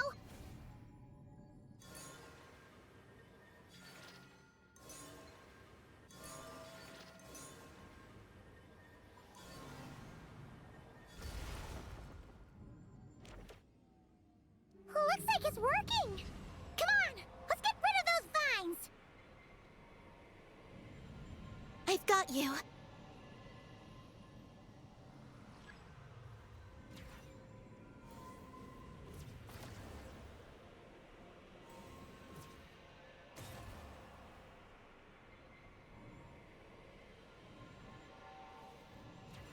Hold on a little longer. Maggie's shaking him off.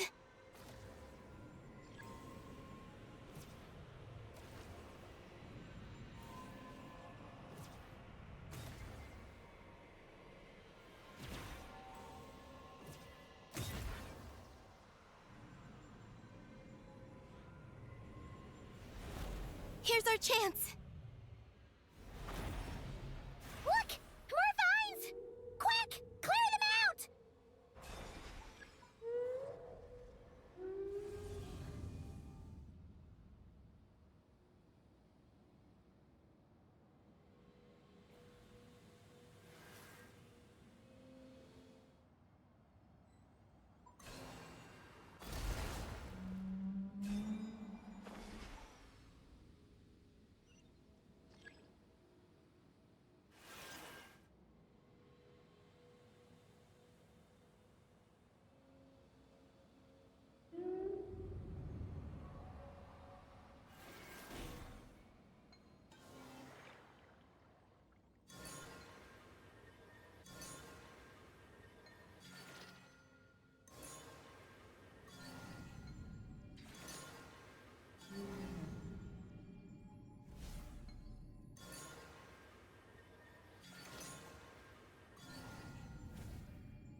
Look!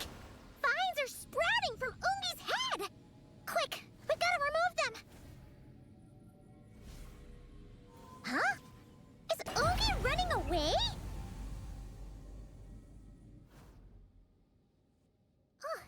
Where'd he run off to? Down below.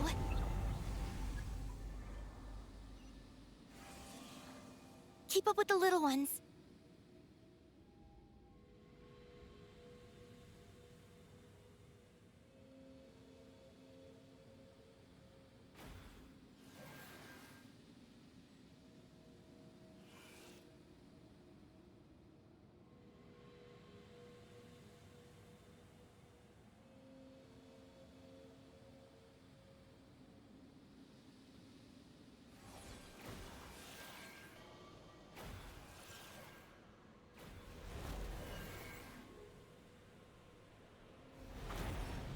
Here's our chance.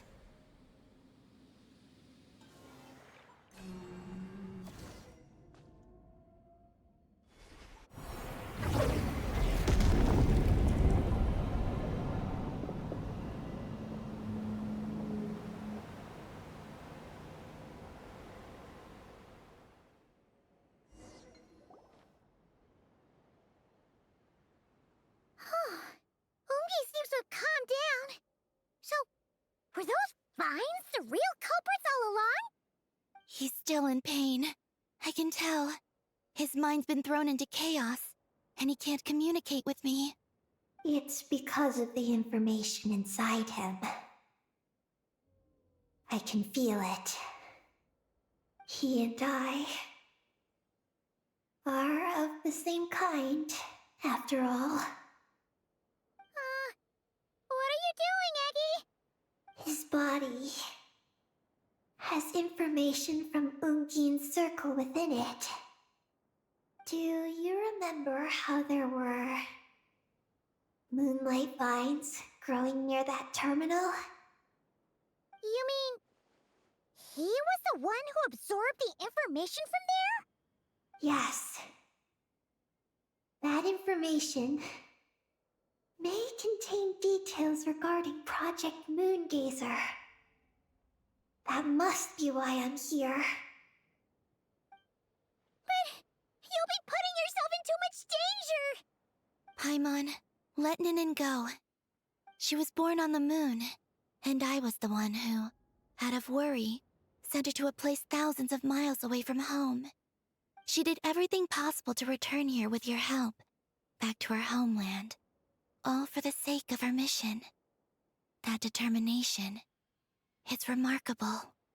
I don't think she wants to be protected, even if it's out of goodwill. But Columbina! Paimon's worried precisely because she's trying so hard. You know, even though she's hit her rebellious phase and hasn't shown Paimon any respect for a while now.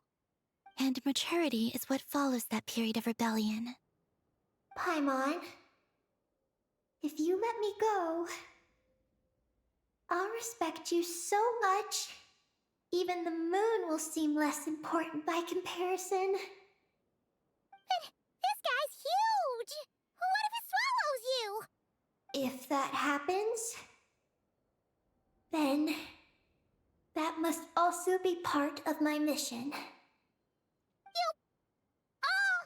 How stubborn can you get? Stubborn is one way to put it, but you could also say that this is a wish she holds most dear. That's right. Then go, Ninin. I have faith in you. Let this ray of moonlight bear witness to your choice, and bless you on your journey. This is... Thank you. Here I go.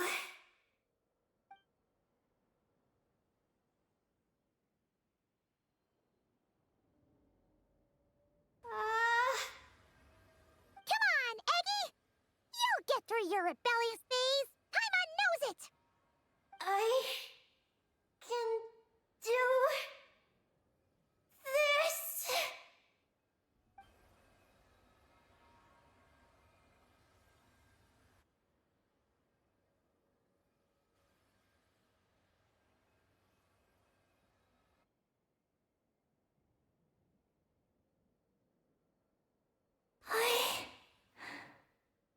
I did it. Looks like things aren't as bad as we feared. And thank goodness for that! Thank you. I've obtained some critical information. I know what transpired at Ungin's ring and the space lifeform capture station. All right. What happened? I'm curious too. It all comes back to that mysterious signal from deep space. It finally appeared again. Many years after the Dragon Pioneer's passing. But, even so, the Moongazer Tower he designed, the Eye of Ibni Bellum, captured the coordinates of that second signal. Wait! He finally did it?! Awesome! So, where did the signal come from? From the depths of space. Far away from the moon. So far away that the spaceship could barely reach it. And even then, it would lack sufficient energy to return. But Ungin, the life scientist, chose to pilot a spaceship named Moongazer and set out for those coordinates nonetheless. Wait! Did he go cuckoo or something? Or was he not planning to come back? Perhaps it was enough for him that he'd be able to decipher the signal. And at that distance, he might have been able to transmit his discovery back. So, What happened? He disappeared into the sea of stars. And the dragons did not receive any messages from Moongazer thereafter. So, he failed. No. Years later, the Space Lifeform Capture Station was suddenly ramped by an unknown object. After emergency repairs were complete, the researchers discovered that the object that ramped the station was a cloaked spaceship. Cloaked? Like, invisible? Could it have been? Yes, it was the Moongazer. Though why it was cloaked is a mystery. Ungian's wife, McGee's, was the first to enter the spaceship. But she only found a round, black, spiky creature inside. Archeoloon spectrometers indicated that the creature matched Ungian's data signature. What happened? McGee's ran a series of tests, and thus discovered that her lover was fusing with some unknown creature. Oh, that's terrifying! Was it the mysterious space life form that had sent the signal? Did it eat Ungian? Could he still be saved? Unfortunately, the dragon researchers had never encountered such a situation before. At a loss, they could only watch helplessly as Ungian transformed into an entirely new life form. Then, Ungian awoke, and he passed a message to them.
There is no information about this.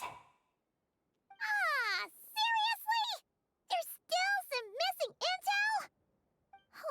Hearing all this, Ungian had it super rough. He tried to capture an alien, but ended up getting caught himself. That's not the case. The ship's logs show that the creature emitting the signal didn't attack Ungian. Instead, he was the one who chose to fuse with it. In this way, the creature was able to overcome the language barrier and pass a message to the dragons. What a surprising turn of events. It seems that message may be the key to understanding Project Moongazer. I'm getting more curious about what it is by the moment. So, was Ungian still alive after all that? After delivering the message, Ungian began to die. But McGee's, being an expert in life sciences herself, used an experimental technique on him. One that could convert a life form into one composed of pure, ancient moon energy. Oh, that sounds a lot like the dragon's phlogistonization. So, did she succeed? To an extent. She saved his body and created Ungi, the first artificially birthed Kuhanki on the moon. But Ungian's consciousness was completely lost during this process. From then on, she devoted all her energy to researching this new life form, until her own lifespan came to an end. Then, she requested that her student, Lusalim, use the same technique on her, ultimately being converted into a new life form. Just as with Ungian, her consciousness was not preserved.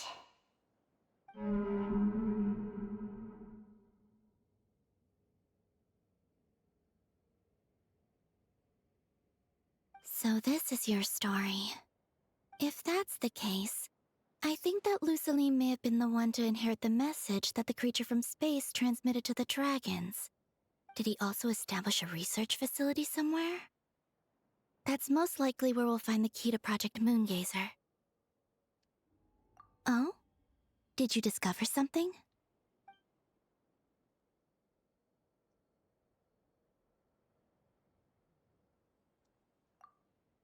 It was destroyed by a descender from beyond the heavens? In that case, I fear the great ruler of the firmament is the likely culprit. A veil that could obscure the moon. That sounds very similar to the false sky. Yeah, like some sort of baby version. But his research institute has already been destroyed. He might have been lost in that explosion too. My guess is just the opposite. That Lusalim didn't perish, and that his research survived. Huh? Why do you say that? As you can see, apart from the Lunar Sea itself, none of the draconic facilities have been destroyed. Not the Eye of Ibni Bellum, not Ungian's Circle, not the Space Lifeform Capture Station. Their survival doesn't seem in line with the plan laid down by the one who changed the world.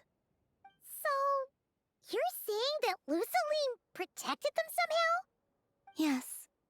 He might have struck a bargain using the fruits of his research, and followed the ruler of the heavens thereafter. That makes sense.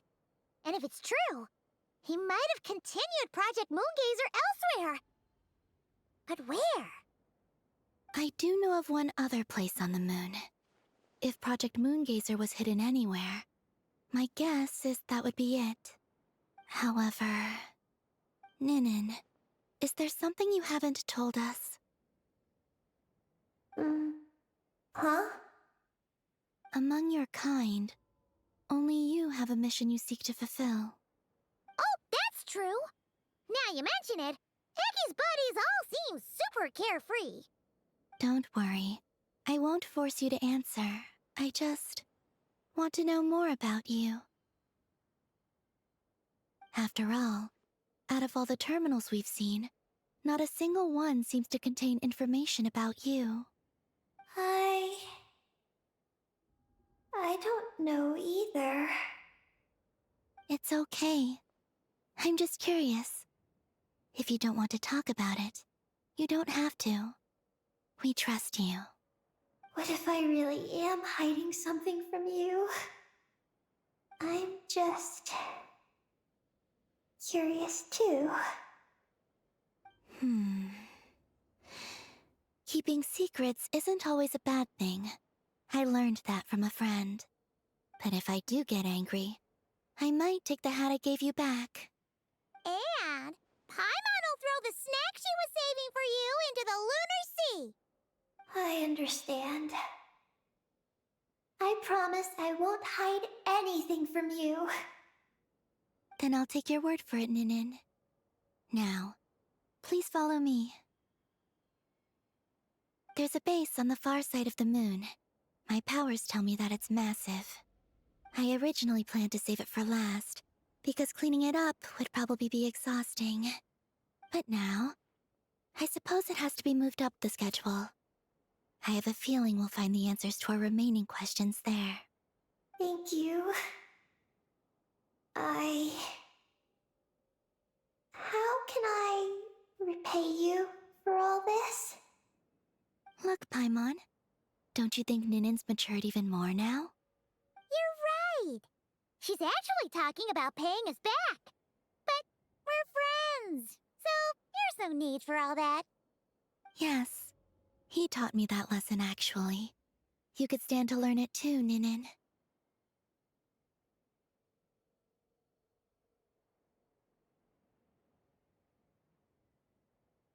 Well then, follow me when you're ready.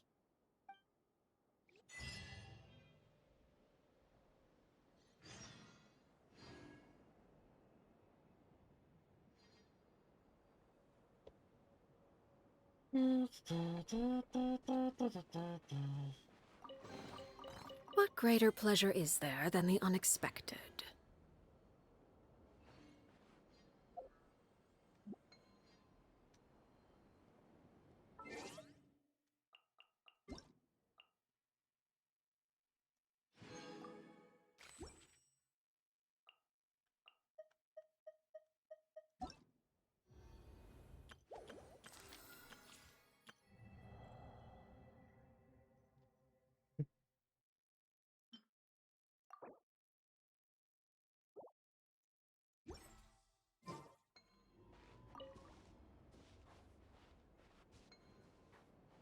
Are you ready?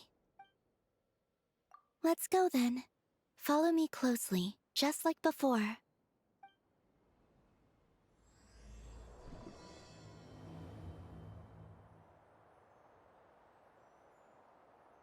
So, how does your friendship work?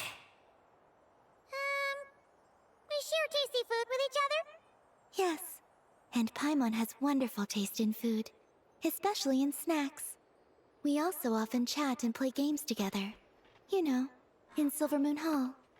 I remember that place. It is beautiful. And there are other Kuhenki there. Though I neglected to make friends with them.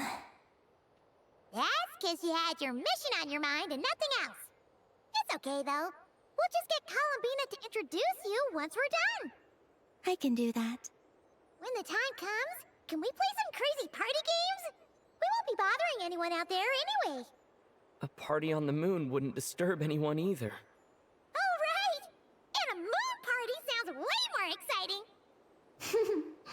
Sounds like fun.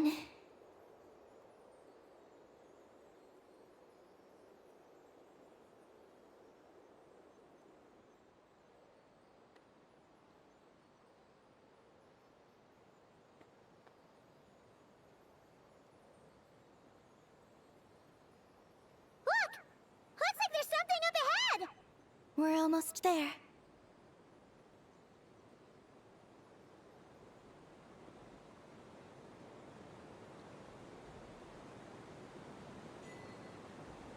Death Moon? Hello? This place is huge! Is this some kind of weapons base? This feels completely different from the other places we've been. It looks really dangerous. It certainly feels cold and sterile. But for some reason, I feel an odd sense of familiarity. Familiarity? Have you been here before? No. I've only scouted the outskirts using Kuvaki, so I don't know where this feeling is coming from. Let's explore deeper inside.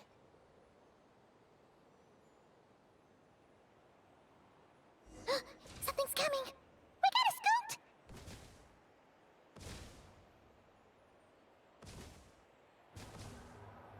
Getting caught in those searchlights will probably trigger an alarm or something. We better avoid them, too. So many searchlights! Quick! Follow the crates to avoid them! There are crates blocking the way up ahead! Don't crash into them, alright?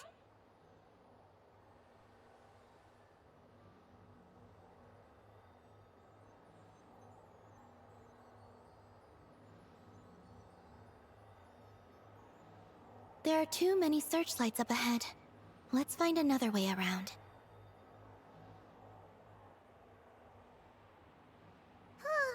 Those floating things look super dangerous.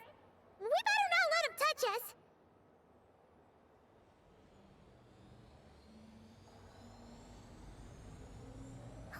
And another searchlight. Good thing there are more crates here too. Quick, let's follow them.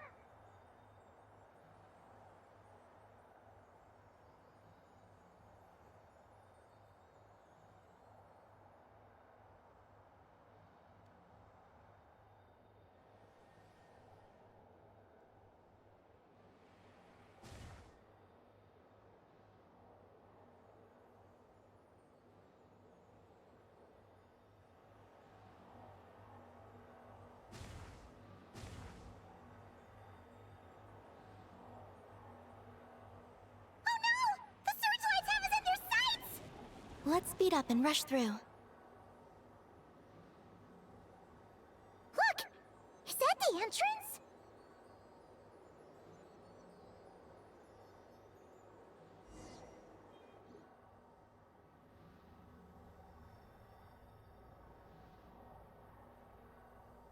Looks like we can head deeper into the base from here.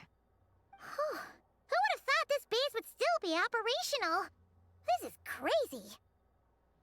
In that case, let's not disturb the fruits of their labor. What are you talking about? Paimon thought we could turn this place upside down now that you're here. Aren't you afraid that things might turn out like when we came to the moon? We almost didn't make it onto the spaceship. Paimon completely forgot about that. Ugh. Seriously, why would a base even have a self-destruct system anyway? Guess we'll have to keep a low profile, just like old times. Yes. To be honest, I'd like to know what's inside too. And sneaking into my own home is quite novel. Also, now we're here. That strange sense of familiarity is only growing stronger.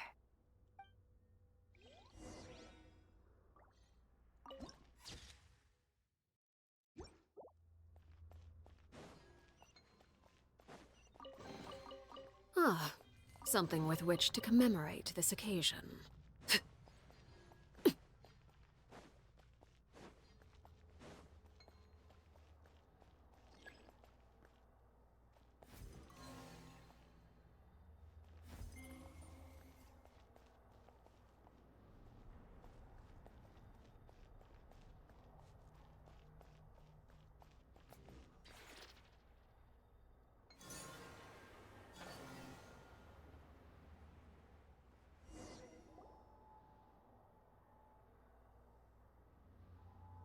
Great!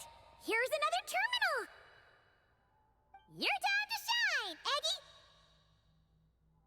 Terminal activated. Requesting base data. Base data acquired.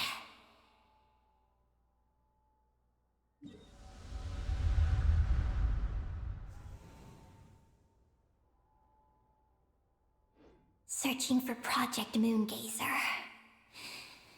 No data. Searching for Lucilim. There we go. I've located Lucilim's research lab. It's inside this base. Haha! Jackpot! Let's hurry over and check it out! Reading the base's engineering schematics and routes. We just need to keep going forward. And we'll get there. Retrieving other data. Huh? The Lord of Darkness, who returned from the Sea of Stars? Who's that? The data indicates that the existence of this base stems from the will of this Lord of Darkness. Its construction Yeah, it's talking also about me. dates to a It's much talking about me. later time than any of the other facilities we visited. Its bottommost levels lead to the moon's core, into which a fissure has been carved. An endless stream of ancient moon energy surges from the fissure. It's what powers the space. Its purpose was to turn the moon into a space-based weapon. Space-based weapon? Wait, is this Lord of Darkness? So the Dragon King returned? Wow, we must be pretty special to have stumbled into a place like this. First, the Heavenly Principles arrived, then the Dragon King, and now us! In that case, we're gonna have to be really careful how we proceed. If something goes wrong, Columbina, you gotta protect us, okay? Huh? Hang on. Where's Columbina? She's gone! Paimon didn't even notice her leaving! Aggie, did you see where Columbina went? No. I was extracting the data from the terminal. Oh no! The one person keeping us safe just disappeared! Is this place haunted or something? Columbina wouldn't leave without saying something. There must be some reason for this. Something related to Eggy, perhaps? No. She was reading the data on the terminal. Could it have been? Also, now we're here. That strange sense of familiarity is only growing stronger. Columbina's disappearance might have something to do with that sense of familiarity she mentioned. What exactly is hiding inside this base? What do we do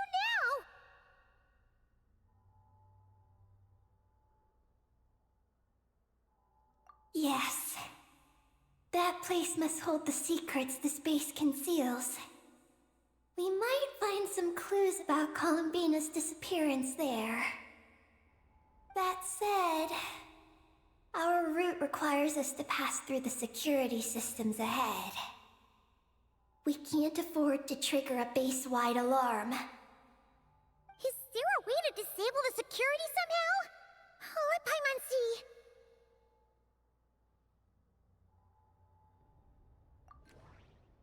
That route over there leads to Lucilim's lab, but we gotta find a way to switch the security out first. The blueprints show that the security control rooms are on the second floor of the left and right wings.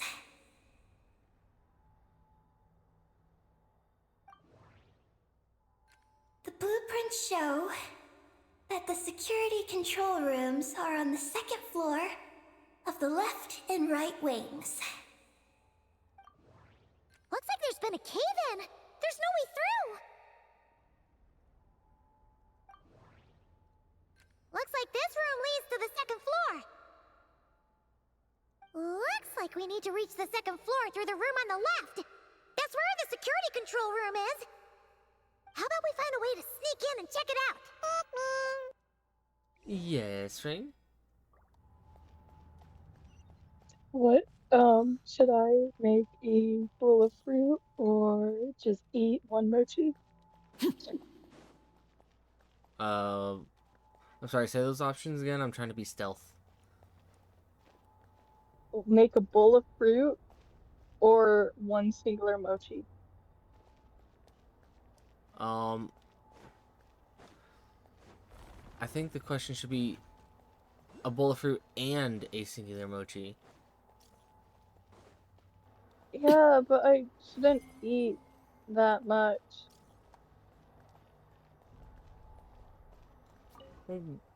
Make a small bowl of fruit, then. We better not get caught by those We patrolling only have machines. one size of bowl. It's either medium or large. And I genuinely cry if I had to eat a large thing of fruit because my stomach is not made for that.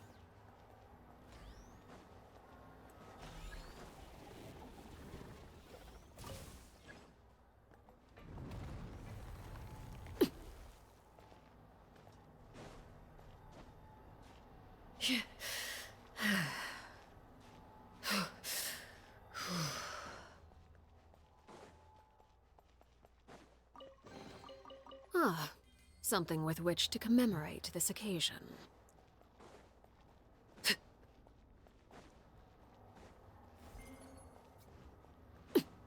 Hmm. Whoa! Here comes a guard machine!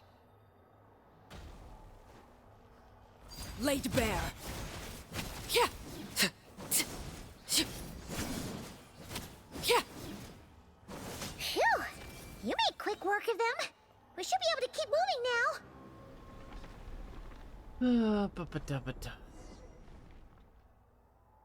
Also, damn it. You talking about fruit makes me want fruit. Can we turn off the I security don't system have with this? fruit.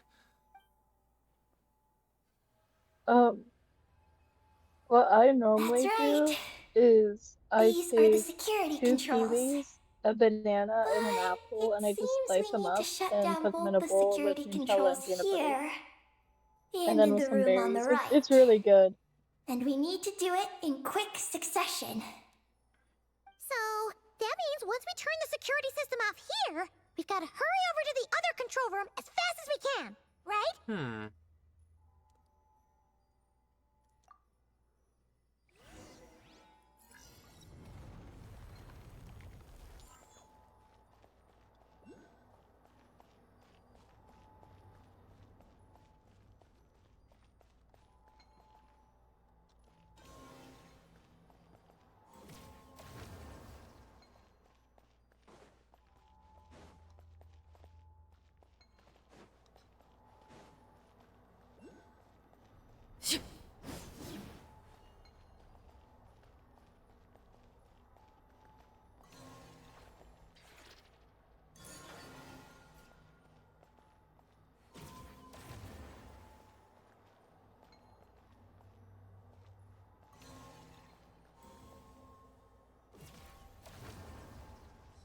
Why are you not letting me...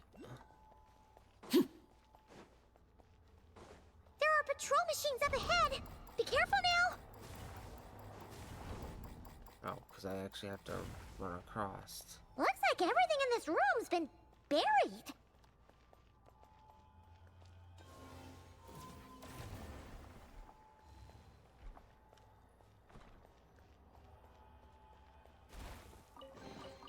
What greater pleasure is there than the unexpected?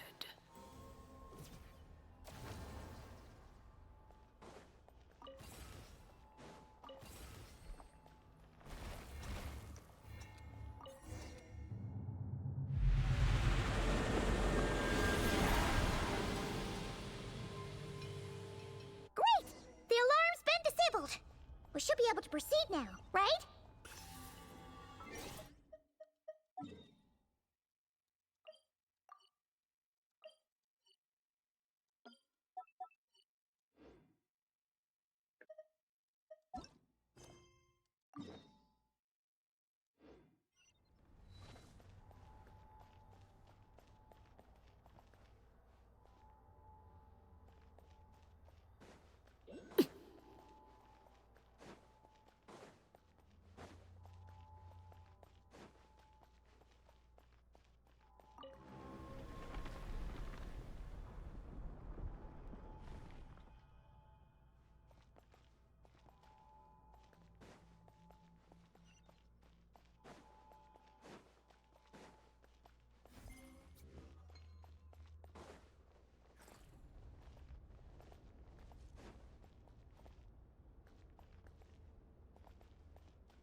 I wanted that. I wanted that Oculus. Even if it meant getting hit.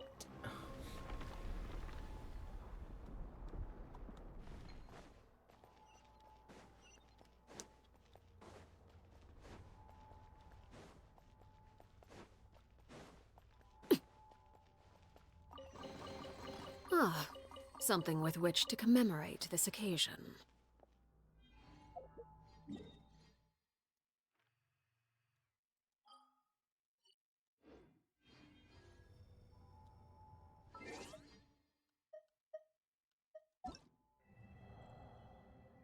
Jesus Christ.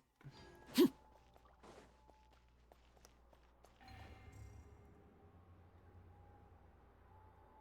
is this place? The security feels even tighter than before!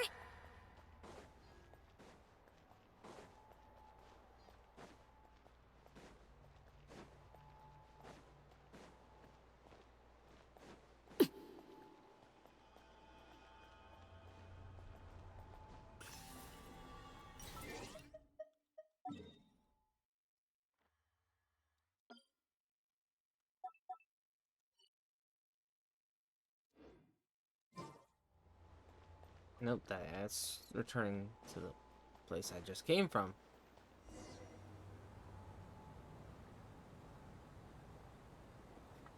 Oh no!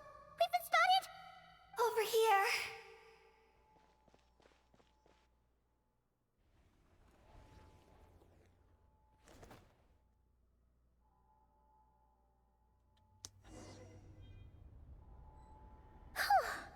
This place seems safer now.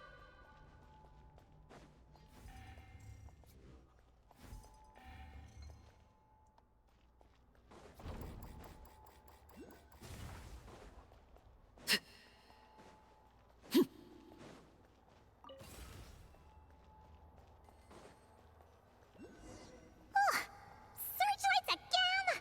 How are we supposed to get past? Can we use something to create blind spots?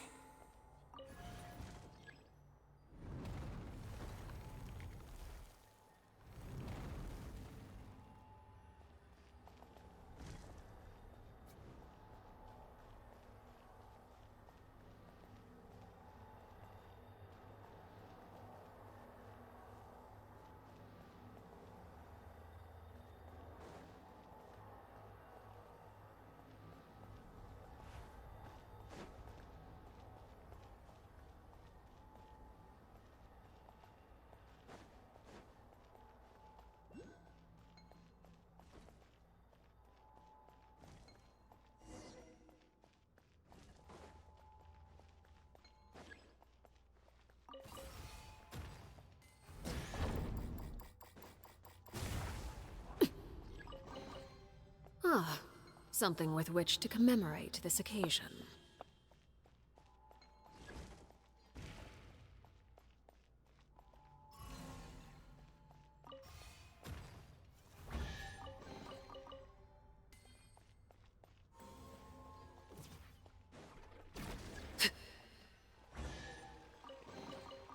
Ah, something with which to commemorate this occasion.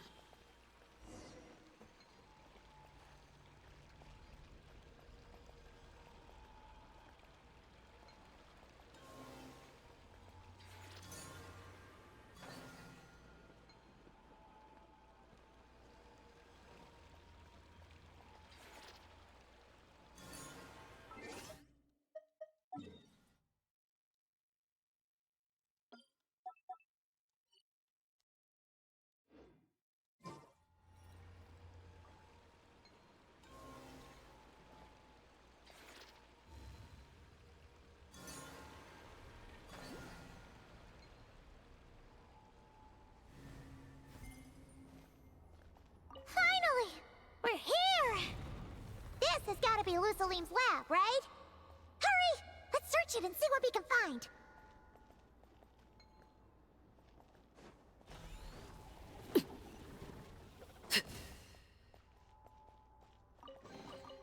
Ah, something with which to commemorate this occasion.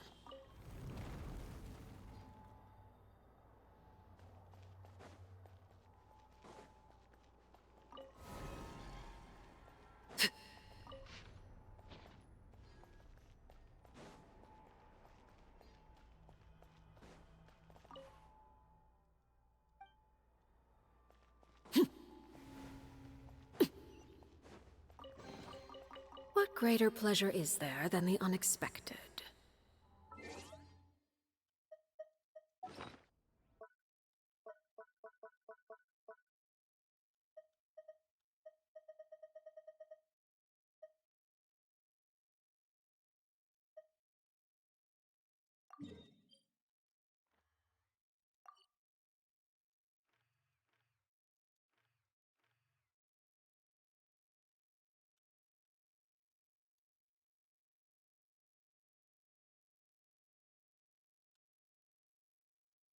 %82 there. 29% explored there. 36 there.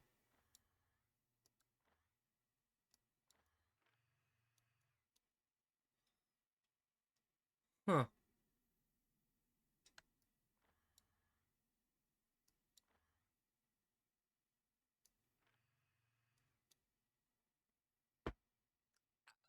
Oh.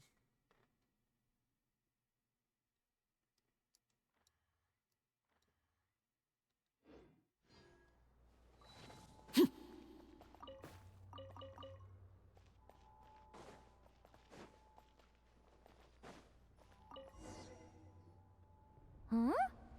This thing looks like it still works. Maybe there's some info inside. Let's open it up and take a look.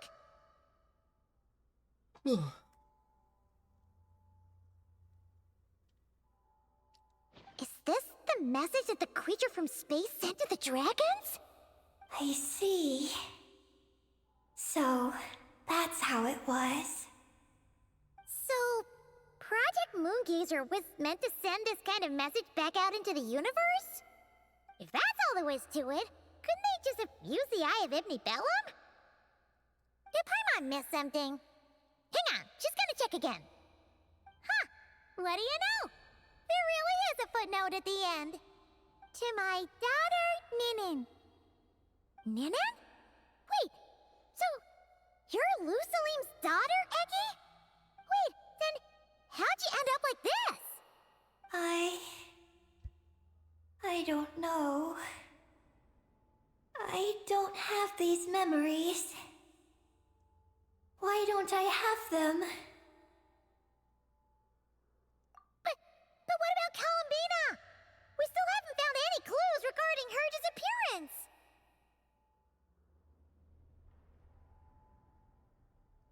Oh, right. That familiar feeling she mentioned earlier must be the core, right? Come on, let's check it out.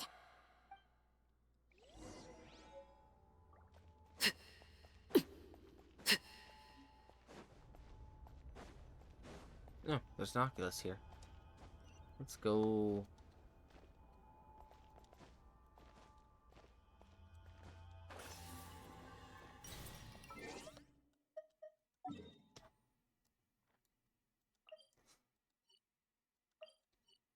Let me mark my goddamn Oculus game. Jesus fucking Christ. Stop locking onto this stupid fucking teleport point.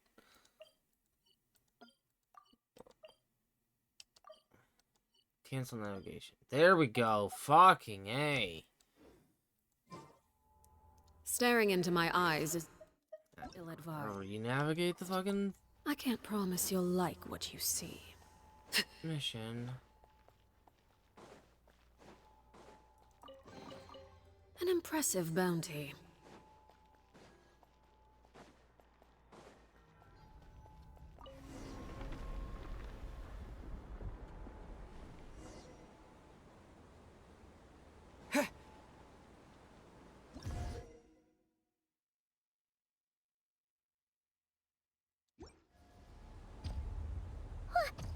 What's going on? Paimon suddenly feels so heavy. Paimon can barely fly anymore.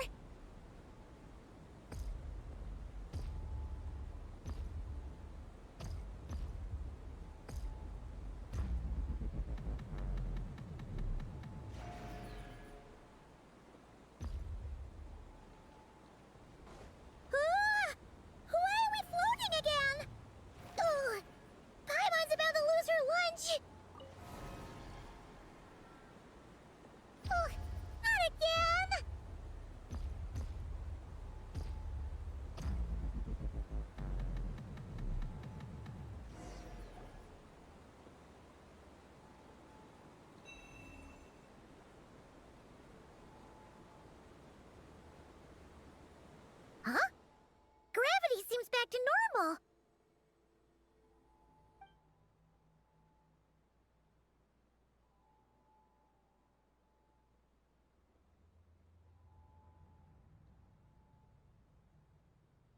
Columbina! You're back! Was it you who fixed the problem just now? Talk about perfect timing. Oh, we were so worried. Where'd you go? I'm sorry. I didn't expect the depths of the space to actually lead to the moon's core. It contains an extremely high concentration of ancient moon energy. When I suffused this base with Kuvaki, I accidentally came into contact with it and was swept into the moon's core. So, you really went there? Paimon was starting to think this base was haunted. Anyway, Paimon's glad you're okay. We just discovered some new info about Project Moongazer. It's... I already learned the truth at the moon's core. I discovered who you are as well, Ninin. It seems that is where my mission lies. Please, take me there. What's wrong, Columbina? You look like you don't want her to go there. Ninin cannot survive within the moon's core. But I must complete my mission. Yes, but it does not wait for you there. What? Your mission isn't to be accomplished at the moon's core. Rather, it is to be found in the place where everything began. You mean the Eye of Ibni Bellum? Yes. Your mission is to activate Project Moongazer within the Eye. That requires a data key made from the ancient moon's power. I can journey to the moon's core once again to retrieve it for you, but it will take some time.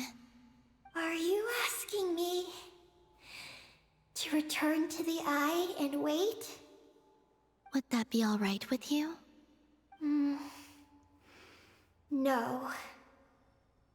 If I can't get the key myself, I'll wait for you here. If you don't come back, I won't leave. I want to stay here and wait for my friend to return. I understand. Thank you, Ninin. I'll be right back. If you insist. Huh, hang on. What about Eggy? Are we really going to leave her here all alone? Don't worry. I sent a message to Moggy's, and she's on her way.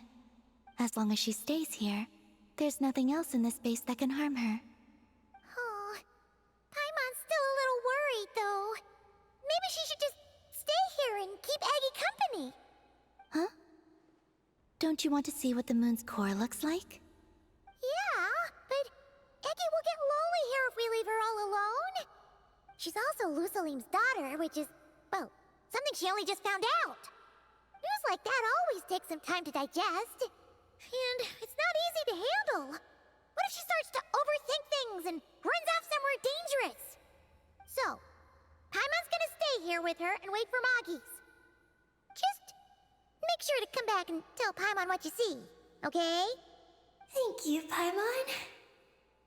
My estimation of you has gone up once again. In that case, Paimon will increase your snack allowance by 1 share.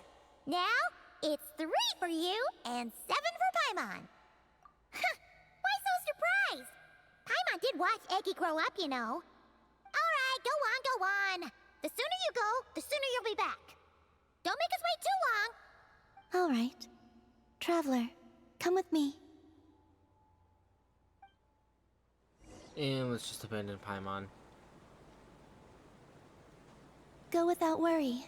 The ground beneath your feet is safe. Not that I'm worried about falling, it's more the fact that I just want to sprint.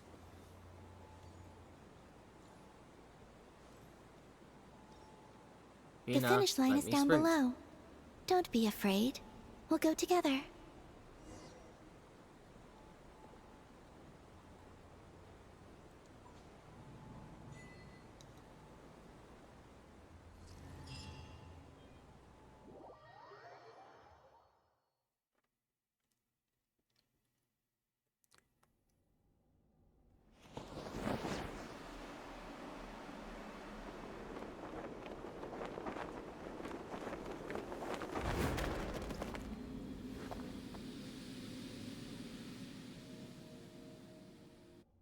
We made it down. No, that's still up ahead. With you coming along, we'll have to enter it the normal way. As for this place, it is the masterpiece of that Dragon Lord of Darkness. He reforged the moon into a terrifying weapon, and this is its launch silo. The lunar core, the source of the moon's power, became artillery fire aimed at Tevat. However, that primordial ruler ultimately met defeat at the hands of the heavenly principles. This place is no longer a threat. Let's continue on.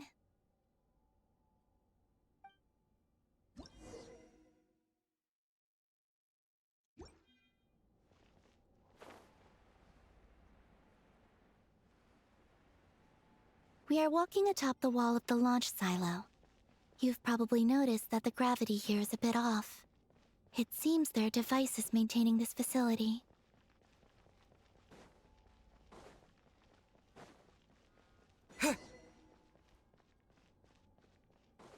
We'll need to choose the right path. Over there.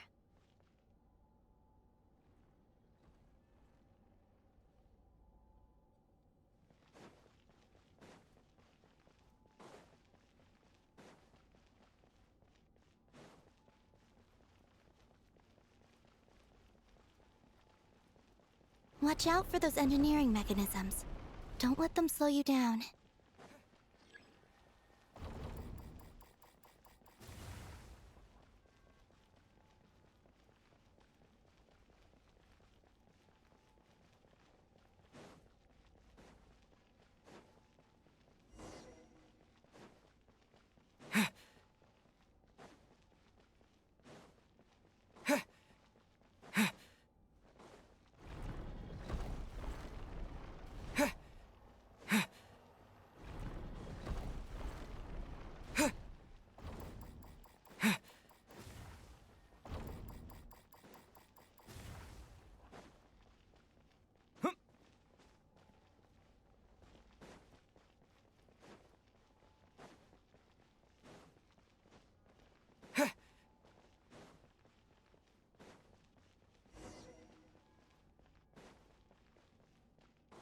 The gravity has shifted again.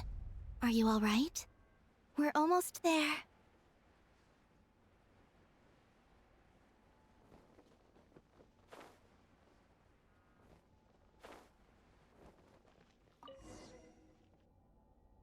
Beneath this door is where we need to go. You already have it with you. This is Lucilim's final facility. The one before was the Lunar Veil Laboratory, which is now the Lunar Sea. That's the one. Has the system detected us? Regardless, they can do nothing to stop us.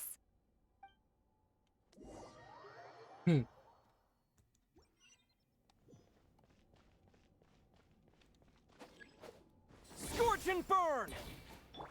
Whoa.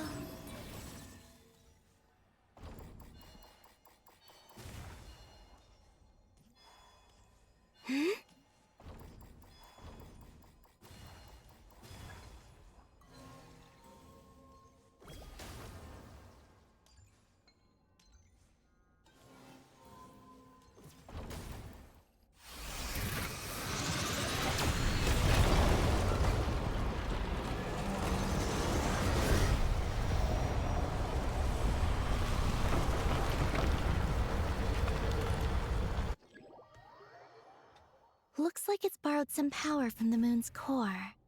The gravity here has gone. Make sure to dodge those barriers.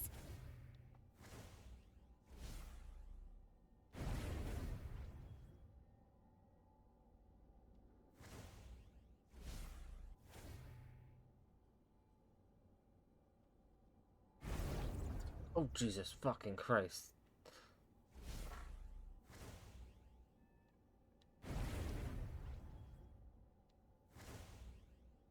It's just popping up right in front of me.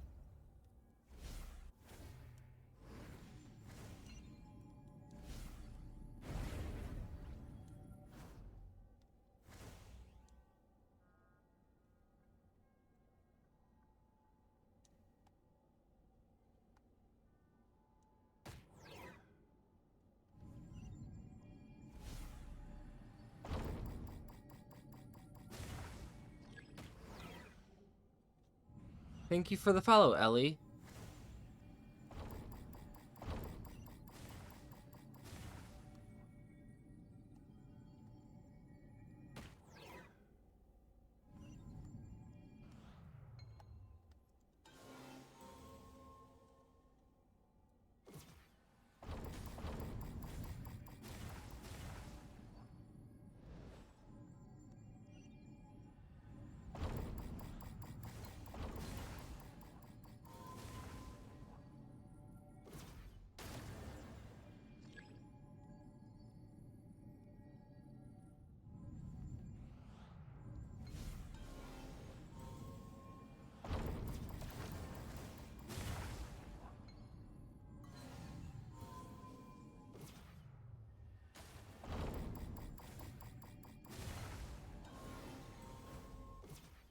Yeah, I'm just now getting around to finishing this for the most part. I've been putting it off for far too long. Ah, fuck.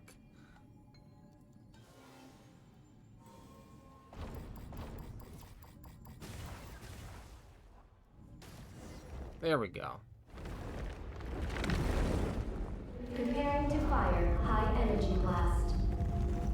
Don't get hit.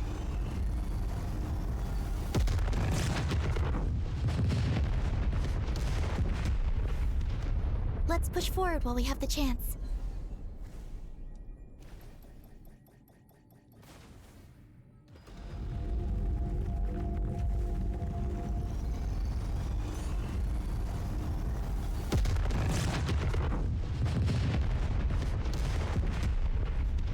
It feels like I'm piloting a not a TIE fighter, an X-Wing, and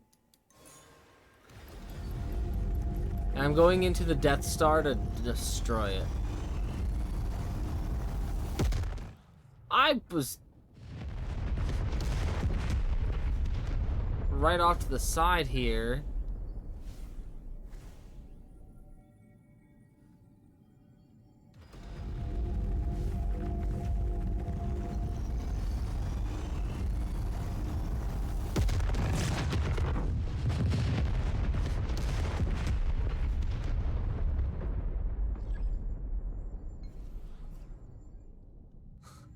Nice.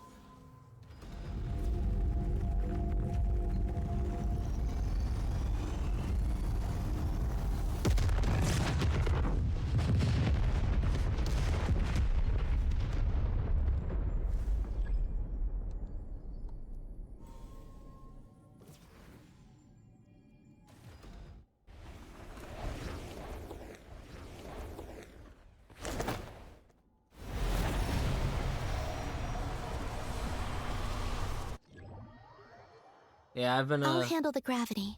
Just give me a moment. I've been a Star Wars fan for a while too, so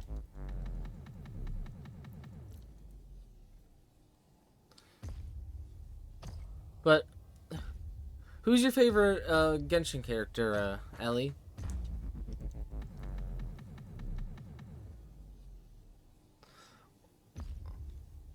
You like Toma? Now, I know he's more support-esque based. So, who's your DPS?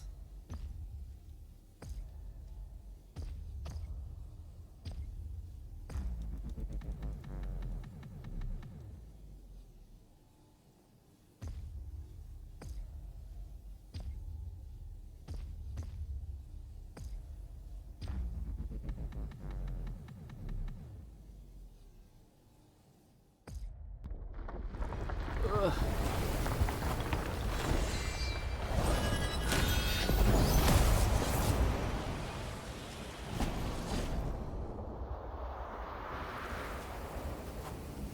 I mostly use my teapot for farming companion XP.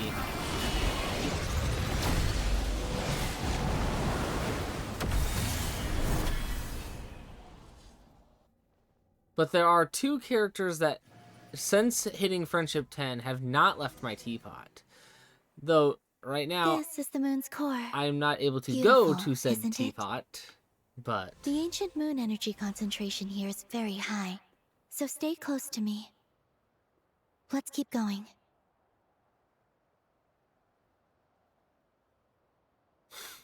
You must be wondering what Project Moongazer is. In truth, our whole journey so far has been a part of it. The Eye of Ibni Bellum, Ungian's Circle, the Space Life Form Capture Station, Lusalim's Lunar Veil Laboratory. And now, we're here. The origin of the moon's life, and the seat of its will. Its core. I see. I have a lot of Friendship 10 characters, so I Our journey has reached can't its really... end. She is the key to activating Project Moongazer. An imprint left here by the project's final inheritor. She will explain everything. Hey! Hello there!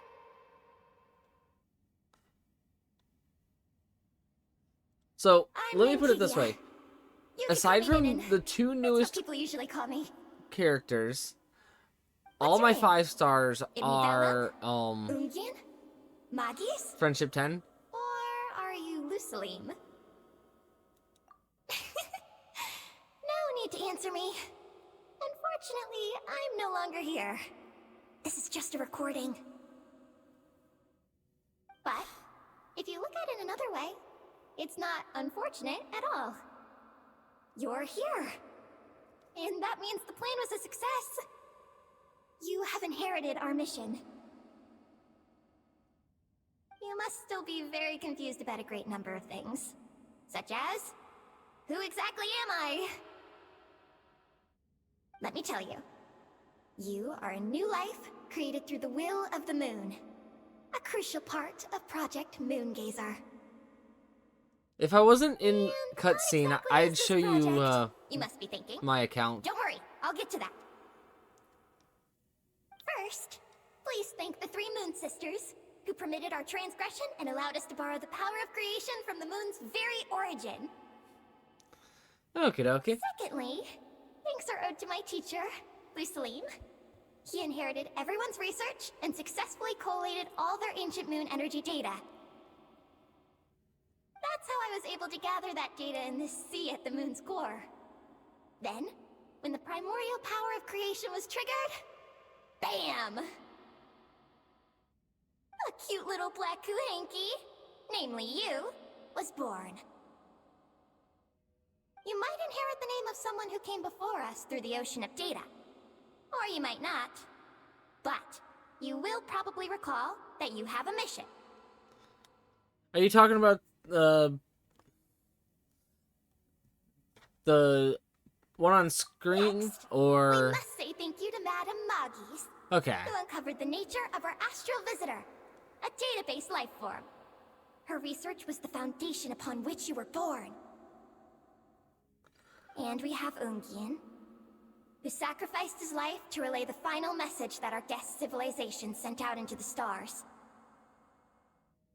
Then came the first Moongazer, Ibni Bellum, who led us to the moon, opened our eyes, and tirelessly gazed into the brilliant, starry skies. Finally, dear successor, thank you as well for your imminent sacrifice, which will activate the final step of our project. We're doing sacrifices Your now? mission is to continue Damn. transmitting the message we once received out into the universe. A single ray of light is feeble, easily swallowed by the darkness. But as long as another light shines out before it can fade, then one day, there will surely come a ray of light that pierces the night like the dawn.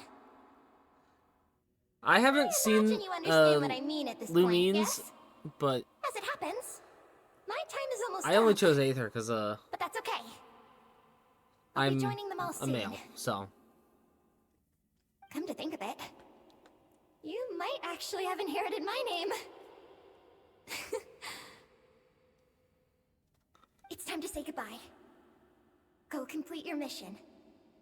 And lastly, I salute you, and all your fellow moongazers. Ah. See, I'm done with all the And Archon that's quests, and I'm just All the researchers who once explored trying the to get starry this sky have had their last data merged into bit this of ocean. this quest done. By the And will I'm of the moon, they will be reborn also at some trying point to in the future get my in forms akin exploration to up Eggies. in the They will newer instinctively areas up. consume each other to acquire more data until the mission becomes clear in their minds. Then, they will walk the path we have walked once more, come here, and learn everything. They will use themselves as keys to open the Moongazer module in the Eye of Ibn Bellum, and resend the message out into the universe.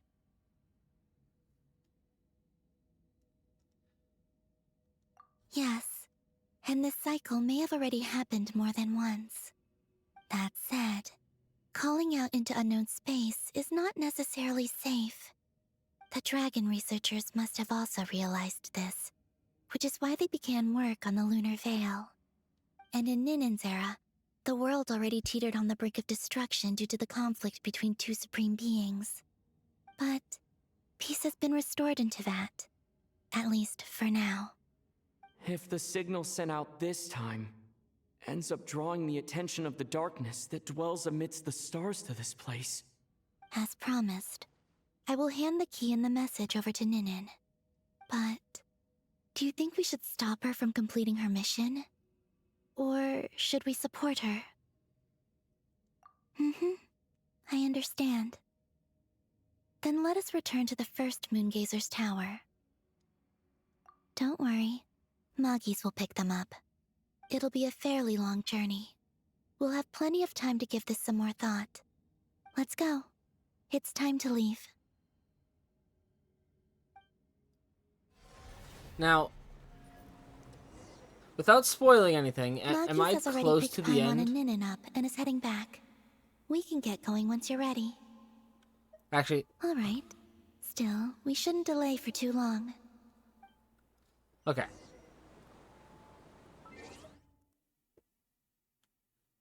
So,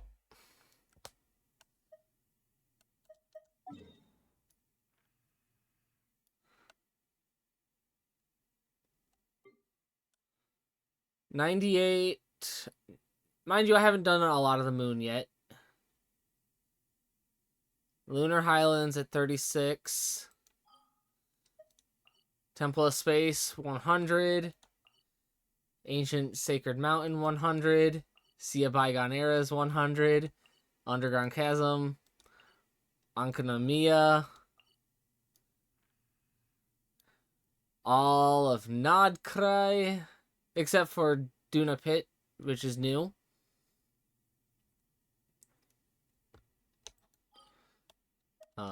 Natlan is all even Easy Breeze Holiday Resort.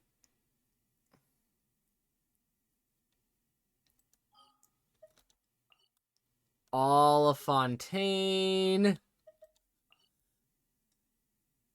Everything in Sumeru. Everything in Liyue. Everything in Mondstadt. Everything in Izuma is at 100%. So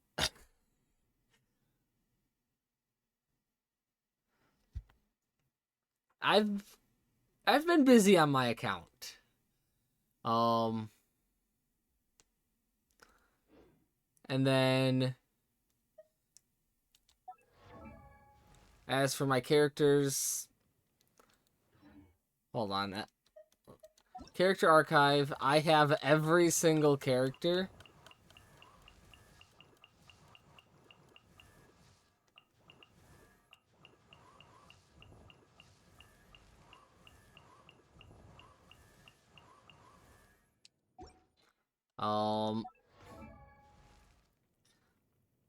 In terms of limited characters, there are only 2 C6s, one of which I saved from basically the beginning of the game of me starting, and the other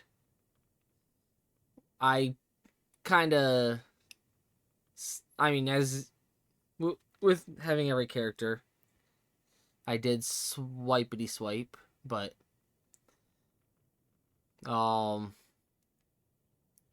this is my current main right now.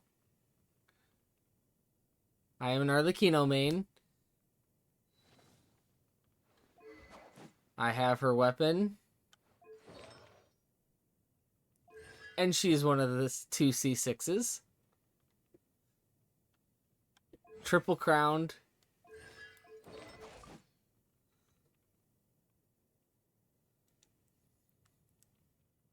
My Arlecchino hits like a truck. And I actually got Nicole for my, I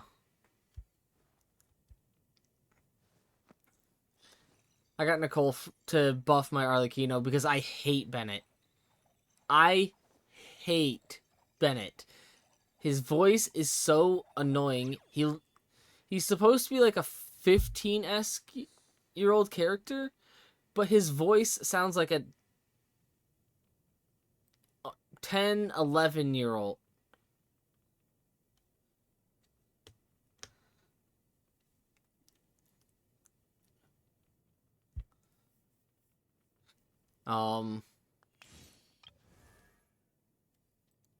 I am still working on Sandrone. I do not have her weapon. I've kind of just been slapping stuff on her.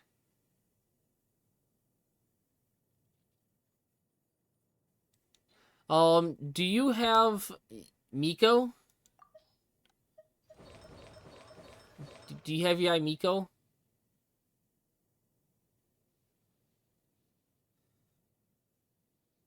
Okay, so from what I have heard / understood, Alyosha is going to be a free-to-play version of Miko.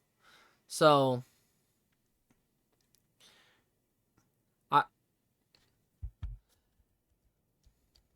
it's a good thing that you're still building your Sandrone. So hopefully you'll be able to get her up to where you'd like her to be by the time you get your Alyosha ready. Yeah. I do like my cryo characters. My first ever main is Kamisato Ayaka. A blade embraces and its duty. My first ever C6. Ayaka is why I started playing the game. I have had her C6 since her initial launch.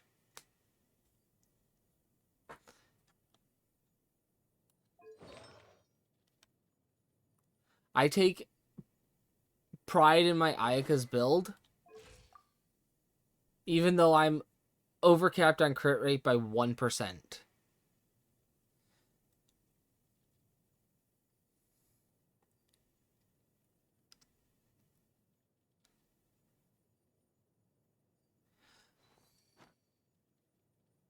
I hate to say this, but as much as I do also enjoy Ayato, in terms of a Hydro DPS,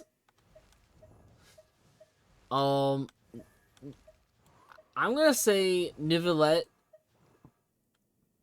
He kind of outshines all of the Hydro DPS characters, even Tartaglia. Ino and Barbara are more support. Well, Ino is a sub. I would say more sub DPS.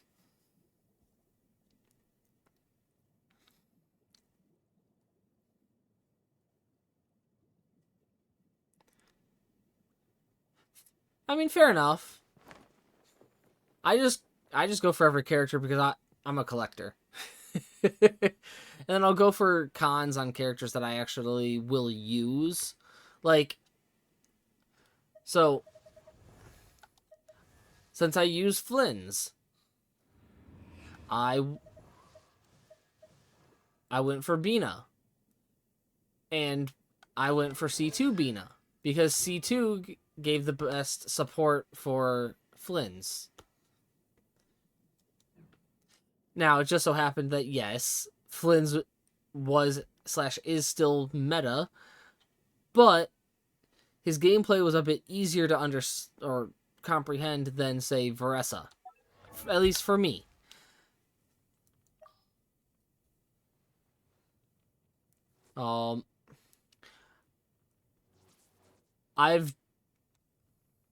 I'm so used to a C6 Arlecchino that using a C0 Arlecchino is kind of for me. If I ever C6 another character, it's likely going to be an Archon, and I think I've kind of set my eyes on the Saritsa.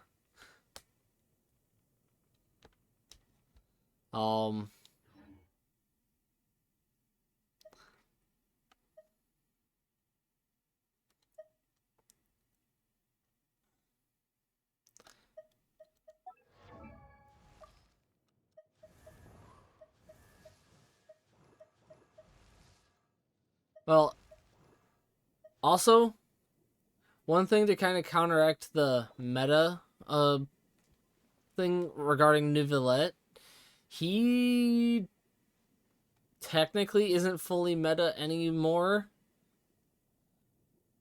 but I'm just going to leave it at that.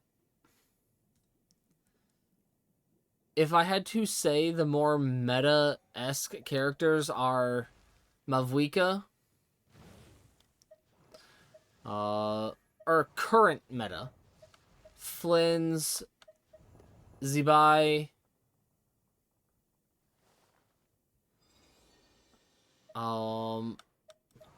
Lady Nefer,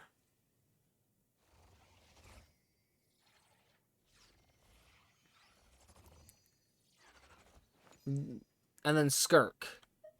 Wherever my Skirk. Oh, there's my Skirk. There's my Skirk. I mean, Arlecchino is still up there, I'd say, but that's just my own bias. I heard if the rumors I heard about Dane being playable near the end of Shnesnaya are true, so I want to say for him, but then I want Mitya too. You see, I've got someone who they absolutely adore Dane purely because of the voice actor. And that is my friend Nahela right here. Excuse me? Nahela? What is the... Nahela?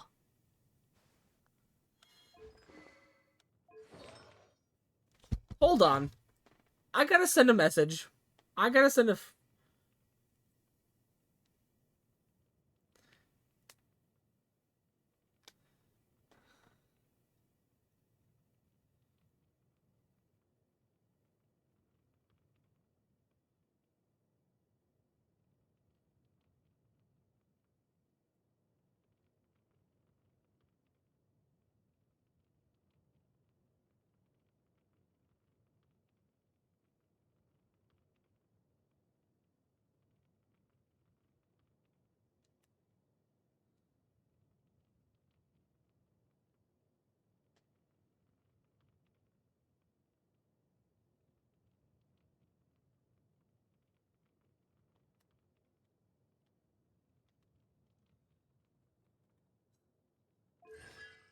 I mean, I get that C6 Nicole is good, but fucking A, Nahela.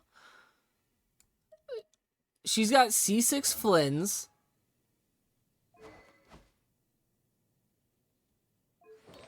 With R5 now, apparently.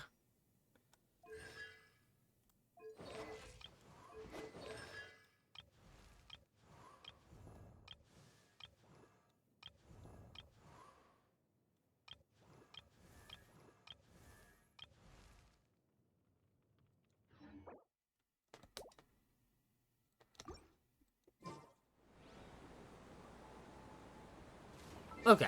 Oh yeah, my total achievement count is 1,427.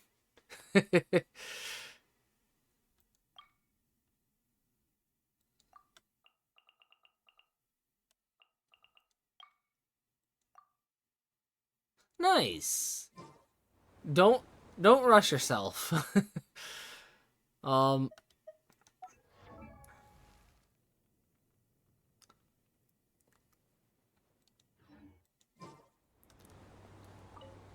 I'm gonna get this Maki's has story already picked continuing Paimon and again, Ninin up and is heading back.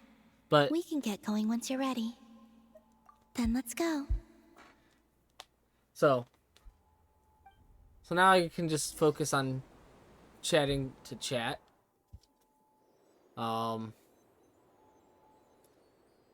But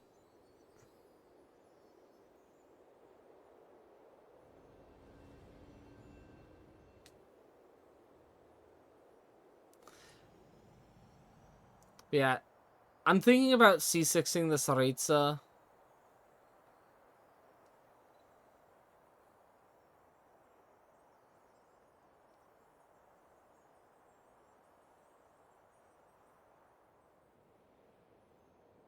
I can sense you're troubled.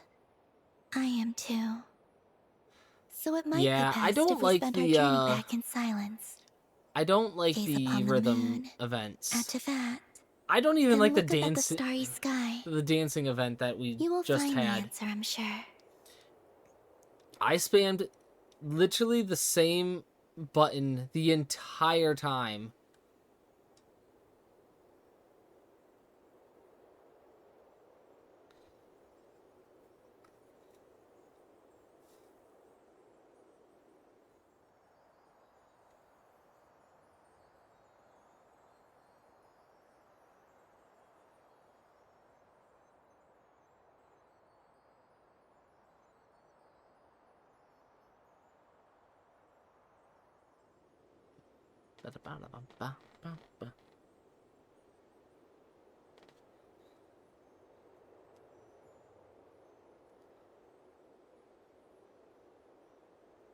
Ow. So I'm guessing you play on computer then? Or console? Normally? PC? Nice.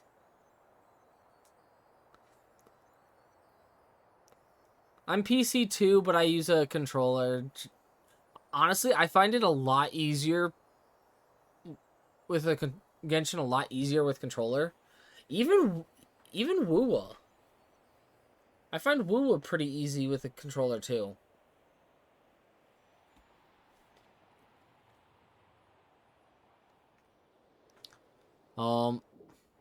What other games do you play, perchance, if any? We're back. Traveler! Galambina! Looks like things went just dandy for you two at the moon's core, huh?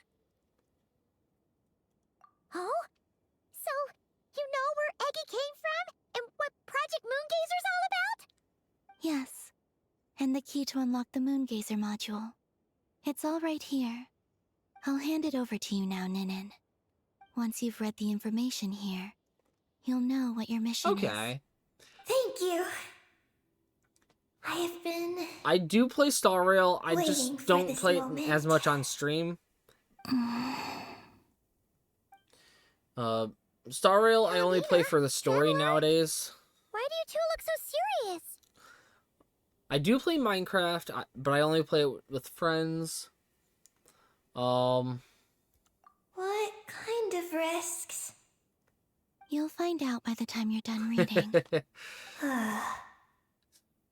If I ever do Star Rail on a stream, it is mostly me doing my dailies. But in terms of games that I've been streaming a lot recently, Sending a message mostly into the starry sky? So it's mostly that's Genshin, what Project Wuwa, Moongazer's and all about? as of lately, Pal So World. the risk is, we could So- expose to that? Are you serious? This is a tough call. Eggie, are you alright? Hey, don't be sad. We can still talk this over, right? Remember those snacks? We can split them 50-50, no problem. No. I'm not sad. But you're crying. I'm not sad. And I'm not crying. This is just a toast to those who came before. Columbina, Traveler, Paimon. Thank you. You're my friends. I don't want to make things difficult for you. So, I'm willing to give up on my mission. Eggie. It's okay, Paimon. I'm not the first to have executed this plan. My predecessors have long since sent our voices out into the stars. Those voices, so filled with courage, must have traveled to the farthest reaches of the starry skies by now. As long as those voices endure, silence cannot reign across the universe. And that is enough. Traveler, have you made up your mind?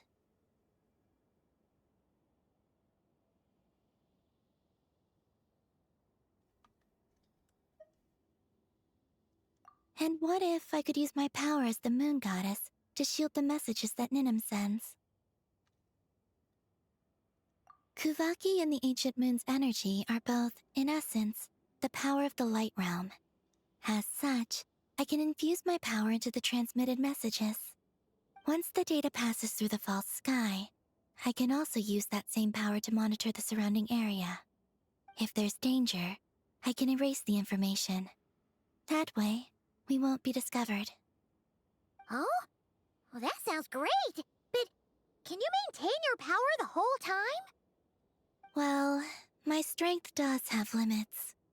I can only keep it going up to a certain distance. I will try to shield the message as far as possible. At that point, its source will not be so easily traced. But will this hurt you? Don't worry. We have the support of an entire moon here, you know. So, are you ready, Eggie? Once you've made up your mind, there'll be no turning back. Can I ask one more question? Yes? Why would you do all this for me? Because we're friends. That's it? Yes. That's all the reason I need. Boom. Paimon does too. It's currently almost 4 in the morning for me. Jesus Christ. I understand. Then, I am ready. I was born for this moment.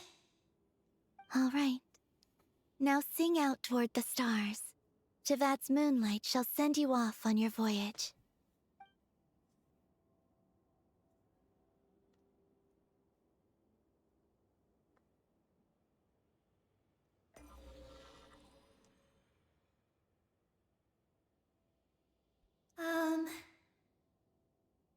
Hello? Hello, everyone. I am so glad to be able to send this message out into the mysterious vastness of space. I don't know if it will reach you, but if nothing else, let it at least dispel some of the silence that fills this cold universe. If you are out there and you hear this, then there must surely be some kind of special gravity that, like the moon, has captured us both. So, I'd like you and your civilization to know that you are not alone beneath this boundless starry sky. Our era is drawing to a close, but our courage, faith, and intellect will echo across the sea of stars via this tiny message. It is insignificant, but it is our light. Oh, my knees. I hope it emboldens you. You do not face the unknown in the darkness alone. Please, keep sending your voices out into the stars, and let them become your light too. A single ray of light is feeble, easily swallowed by the darkness. But as long as another light shines out before it can fade, then one day, there will surely come a ray of light that pierces the night like the dawn. Last but not least, we are moon gazers in an unremarkable corner of the universe. Our names are Ibni Bellum, Ungien, Magis Getty, Lucilim, Ninkigia. To everyone who can hear this, we send you our regards. My friends, thank you. Let us meet again beneath the starry skies. Eggy has completed her mission. Her hat.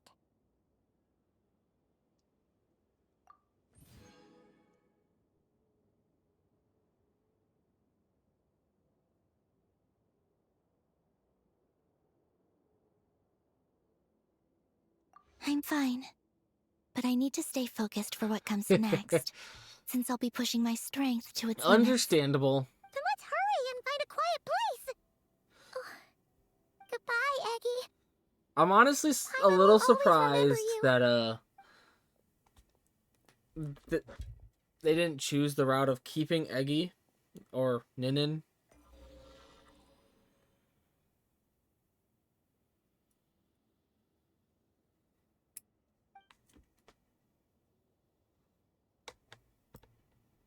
What? This is the received message and sending our reply. Unable to accurately pinpoint your coordinates. I cannot know how long this reply reaches you, but I'd like to respond. At this very moment, we It's the are Traveler. travelers who have traversed the universe alone for a long time. And your voice, it is as if a bonfire has suddenly lit up a dark forest. You take great risks, yet you are fearless. You inspire That's us and warm our crazy. hearts. I believe That in is this moment, it is the gravity of the crazy. starry sea and destiny that connects you and me. In the future, we will try to find your planet, but not now. Unfortunately, we're still dealing with some trouble. What could that trouble be, though? Ether, are you ready? One moment, Lunine.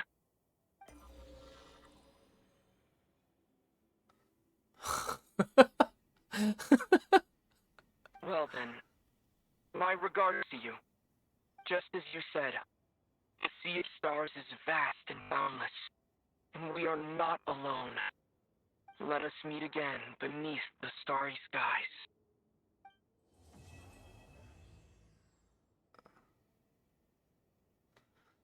Okay.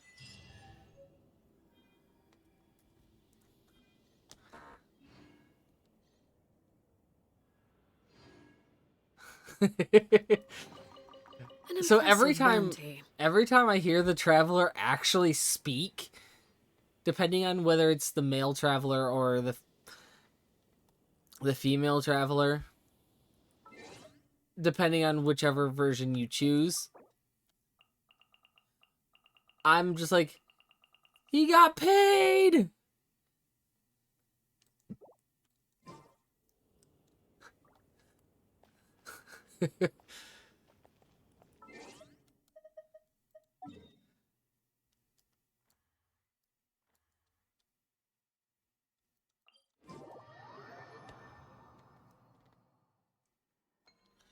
You know, another crazy thing that I just realized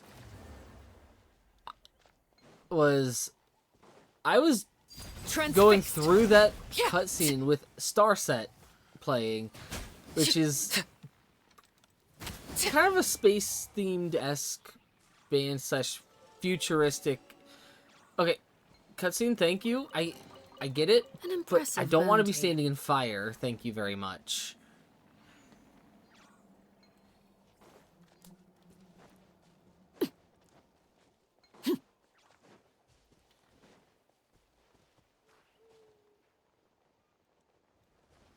Oh my god. I was trying to activate my fucking wings. Jesus Christ.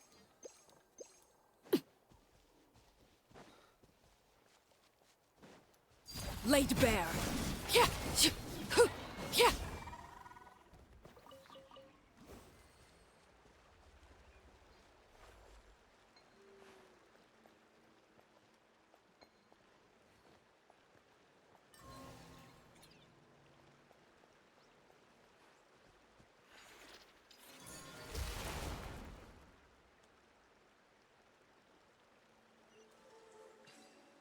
Okie dokie.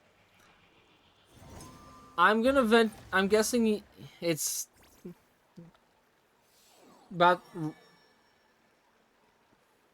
It's the AM hours for you. Like how it is for me. Because it's almost 4 AM for me.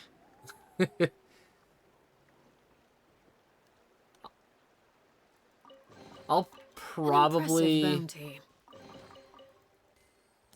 Ah. Fair enough. I know one other person who is in that time zone. So I do appreciate that you dropped a follow and that you stuck around and chit-chatted with me for a little bit. I do stream Tuesday nights, Friday nights, and Sunday nights. Though at least in your time zone it will still be Tuesday, Friday, Sunday. For me, in my time zone, it's technically already Monday, Wednesday, Saturday. So when I start, but that's besides the point. We don't need to worry about the details. But I do appreciate you coming out. Hope to see you around a bit more. Oh, that's all the way over there. Ah! I don't even have a teleport point nearby. Fuck. I want to claim that trove before I end.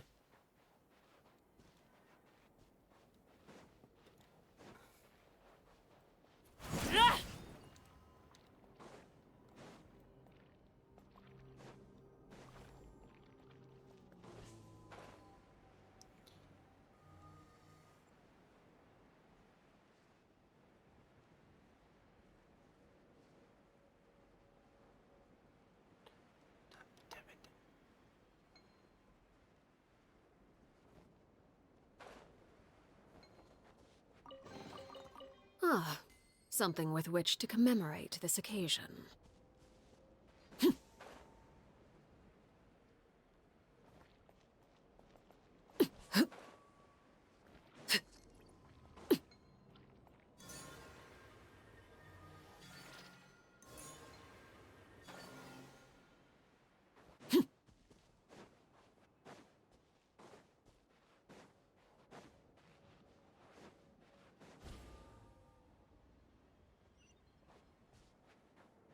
Okay, that's BS. You give me a higher jump, but yet then you still have it hurt me in the end?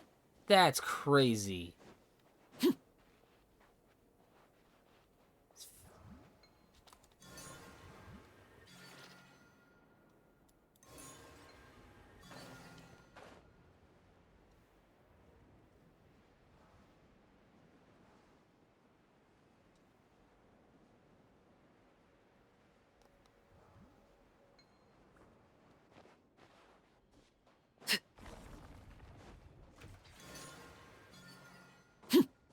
Overruled.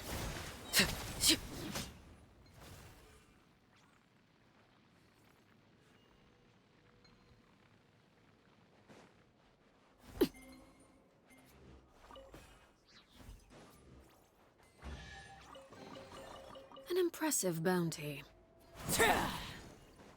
Of course.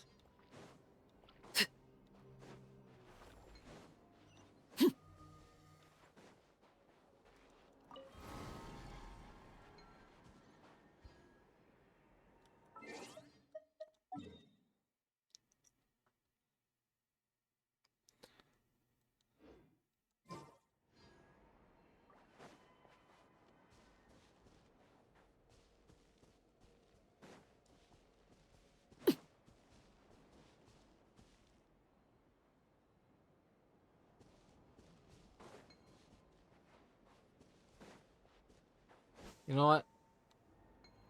I'm gonna hope that this tunnel Laid bare. will take me to where I need to be. Or not.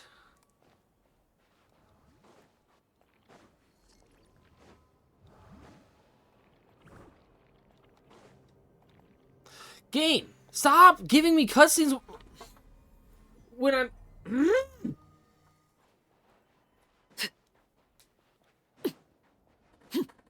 Like, for fuck's sake.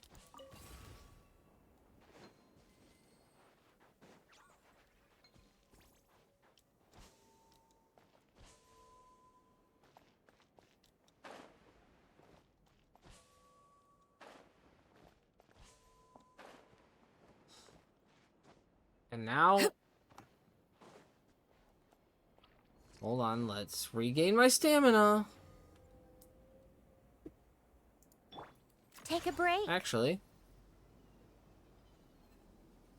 Sandrone! Coming in clutch. Kind of.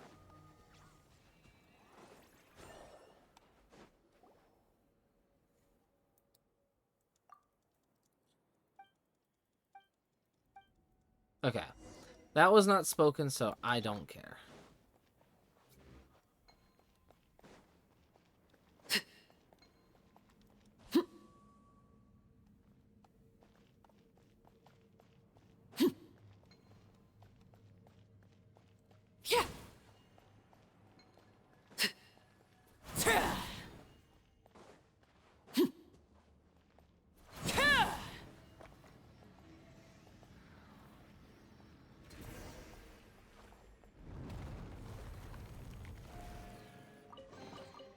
An impressive bounty.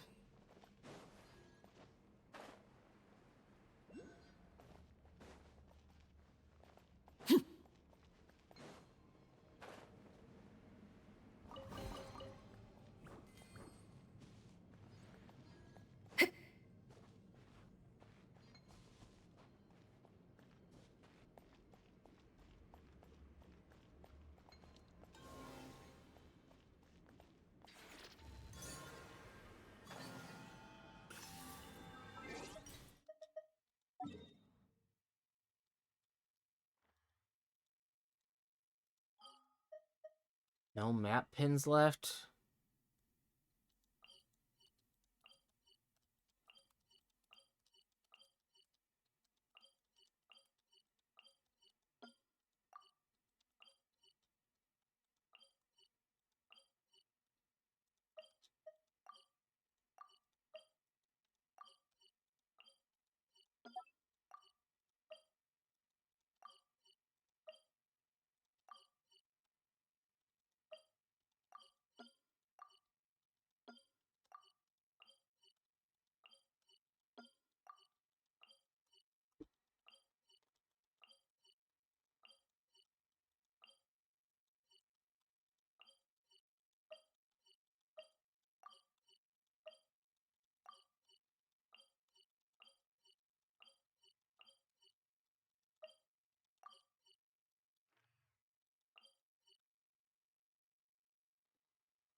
Okay.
What greater pleasure is there than the unexpected?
Okay.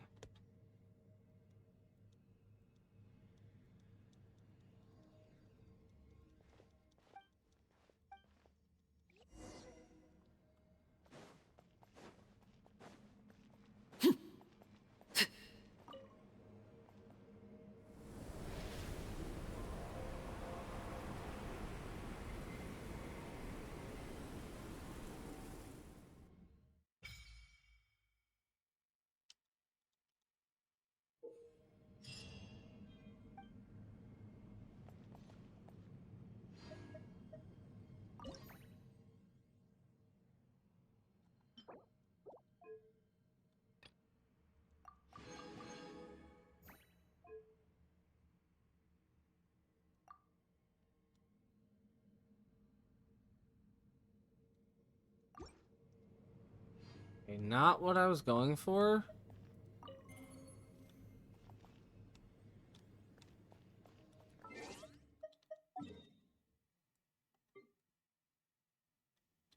So Back to this teleport point. Come on, keep up. Pick up the pace.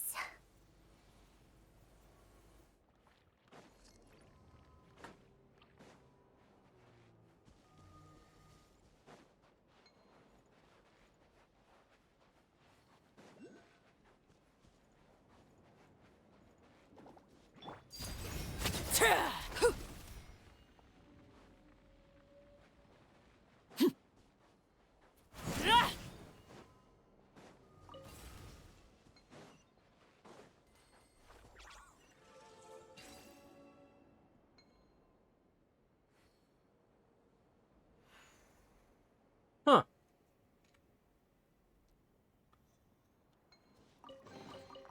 An impressive bounty.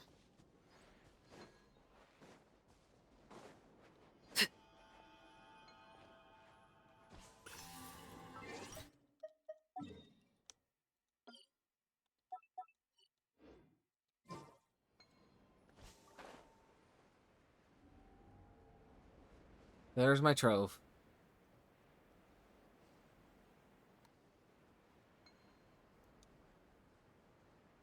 I don't care.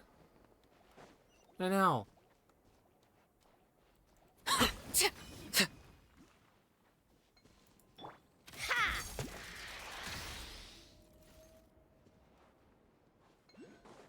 mean, I do, but don't care.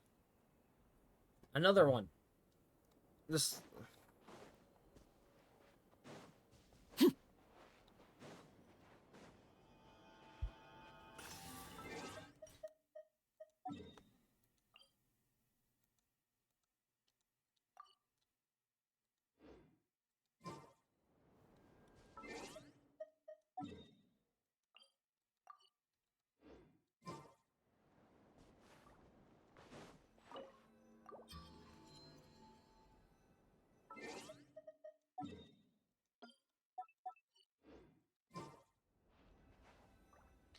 Okay, now this is going to be...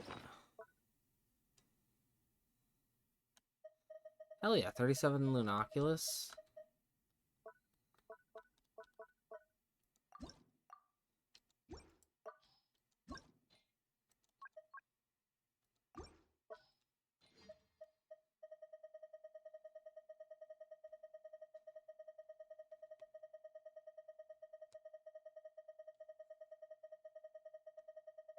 This set here, so...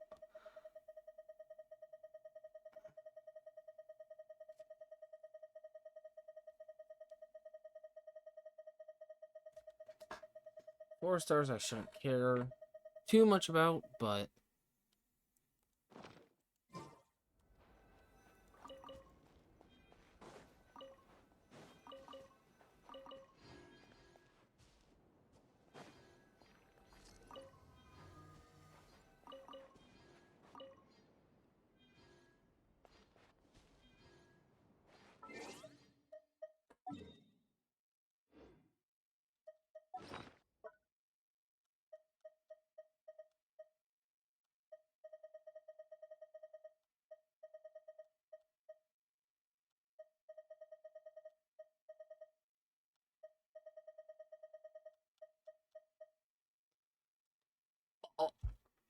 Okay.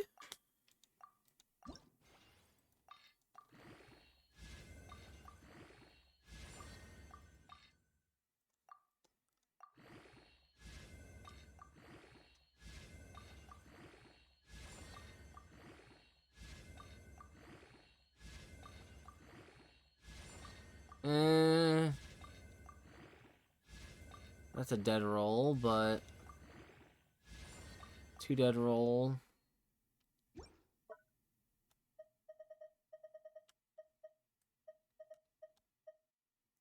Crit damage, crit rate, HP. Okay, that could be for someone else. Not for who I would need it for, but... Okay. Eh.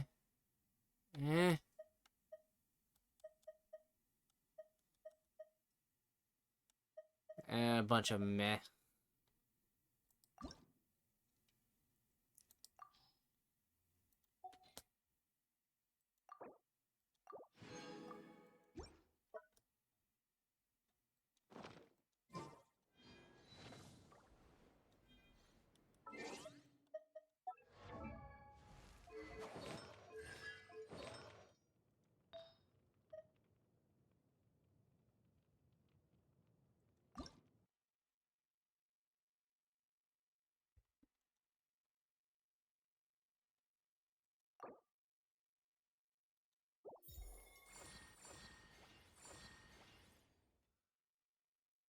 That's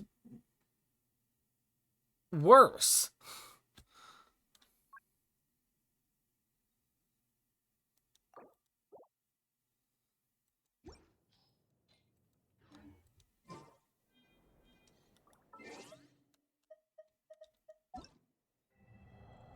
Also, I'm up to 50% of the 80 I need.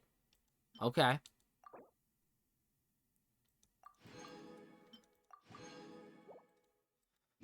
And that puts... Well, hold on.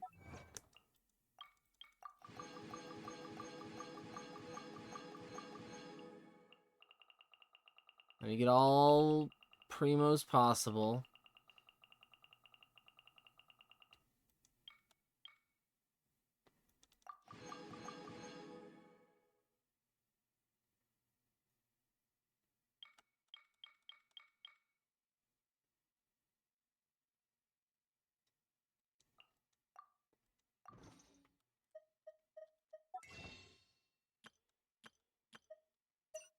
Oh, shoot.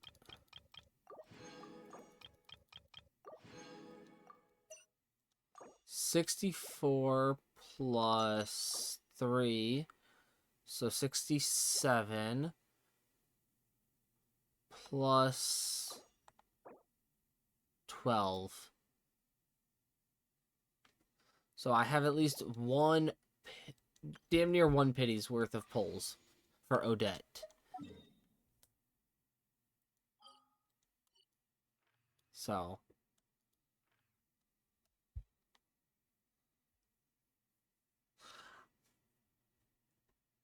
Now.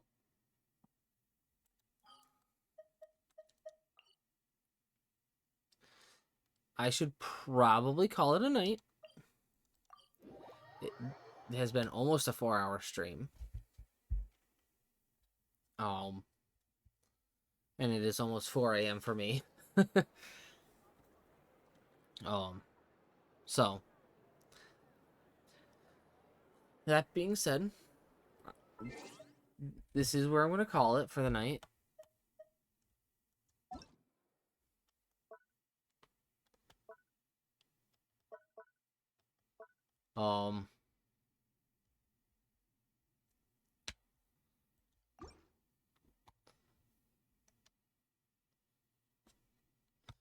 I do hope that you all enjoyed tonight's stream. It was quite productive. Finished off the moon gazing story, and we also did a bit of exploration. And I don't have a raid out in particular.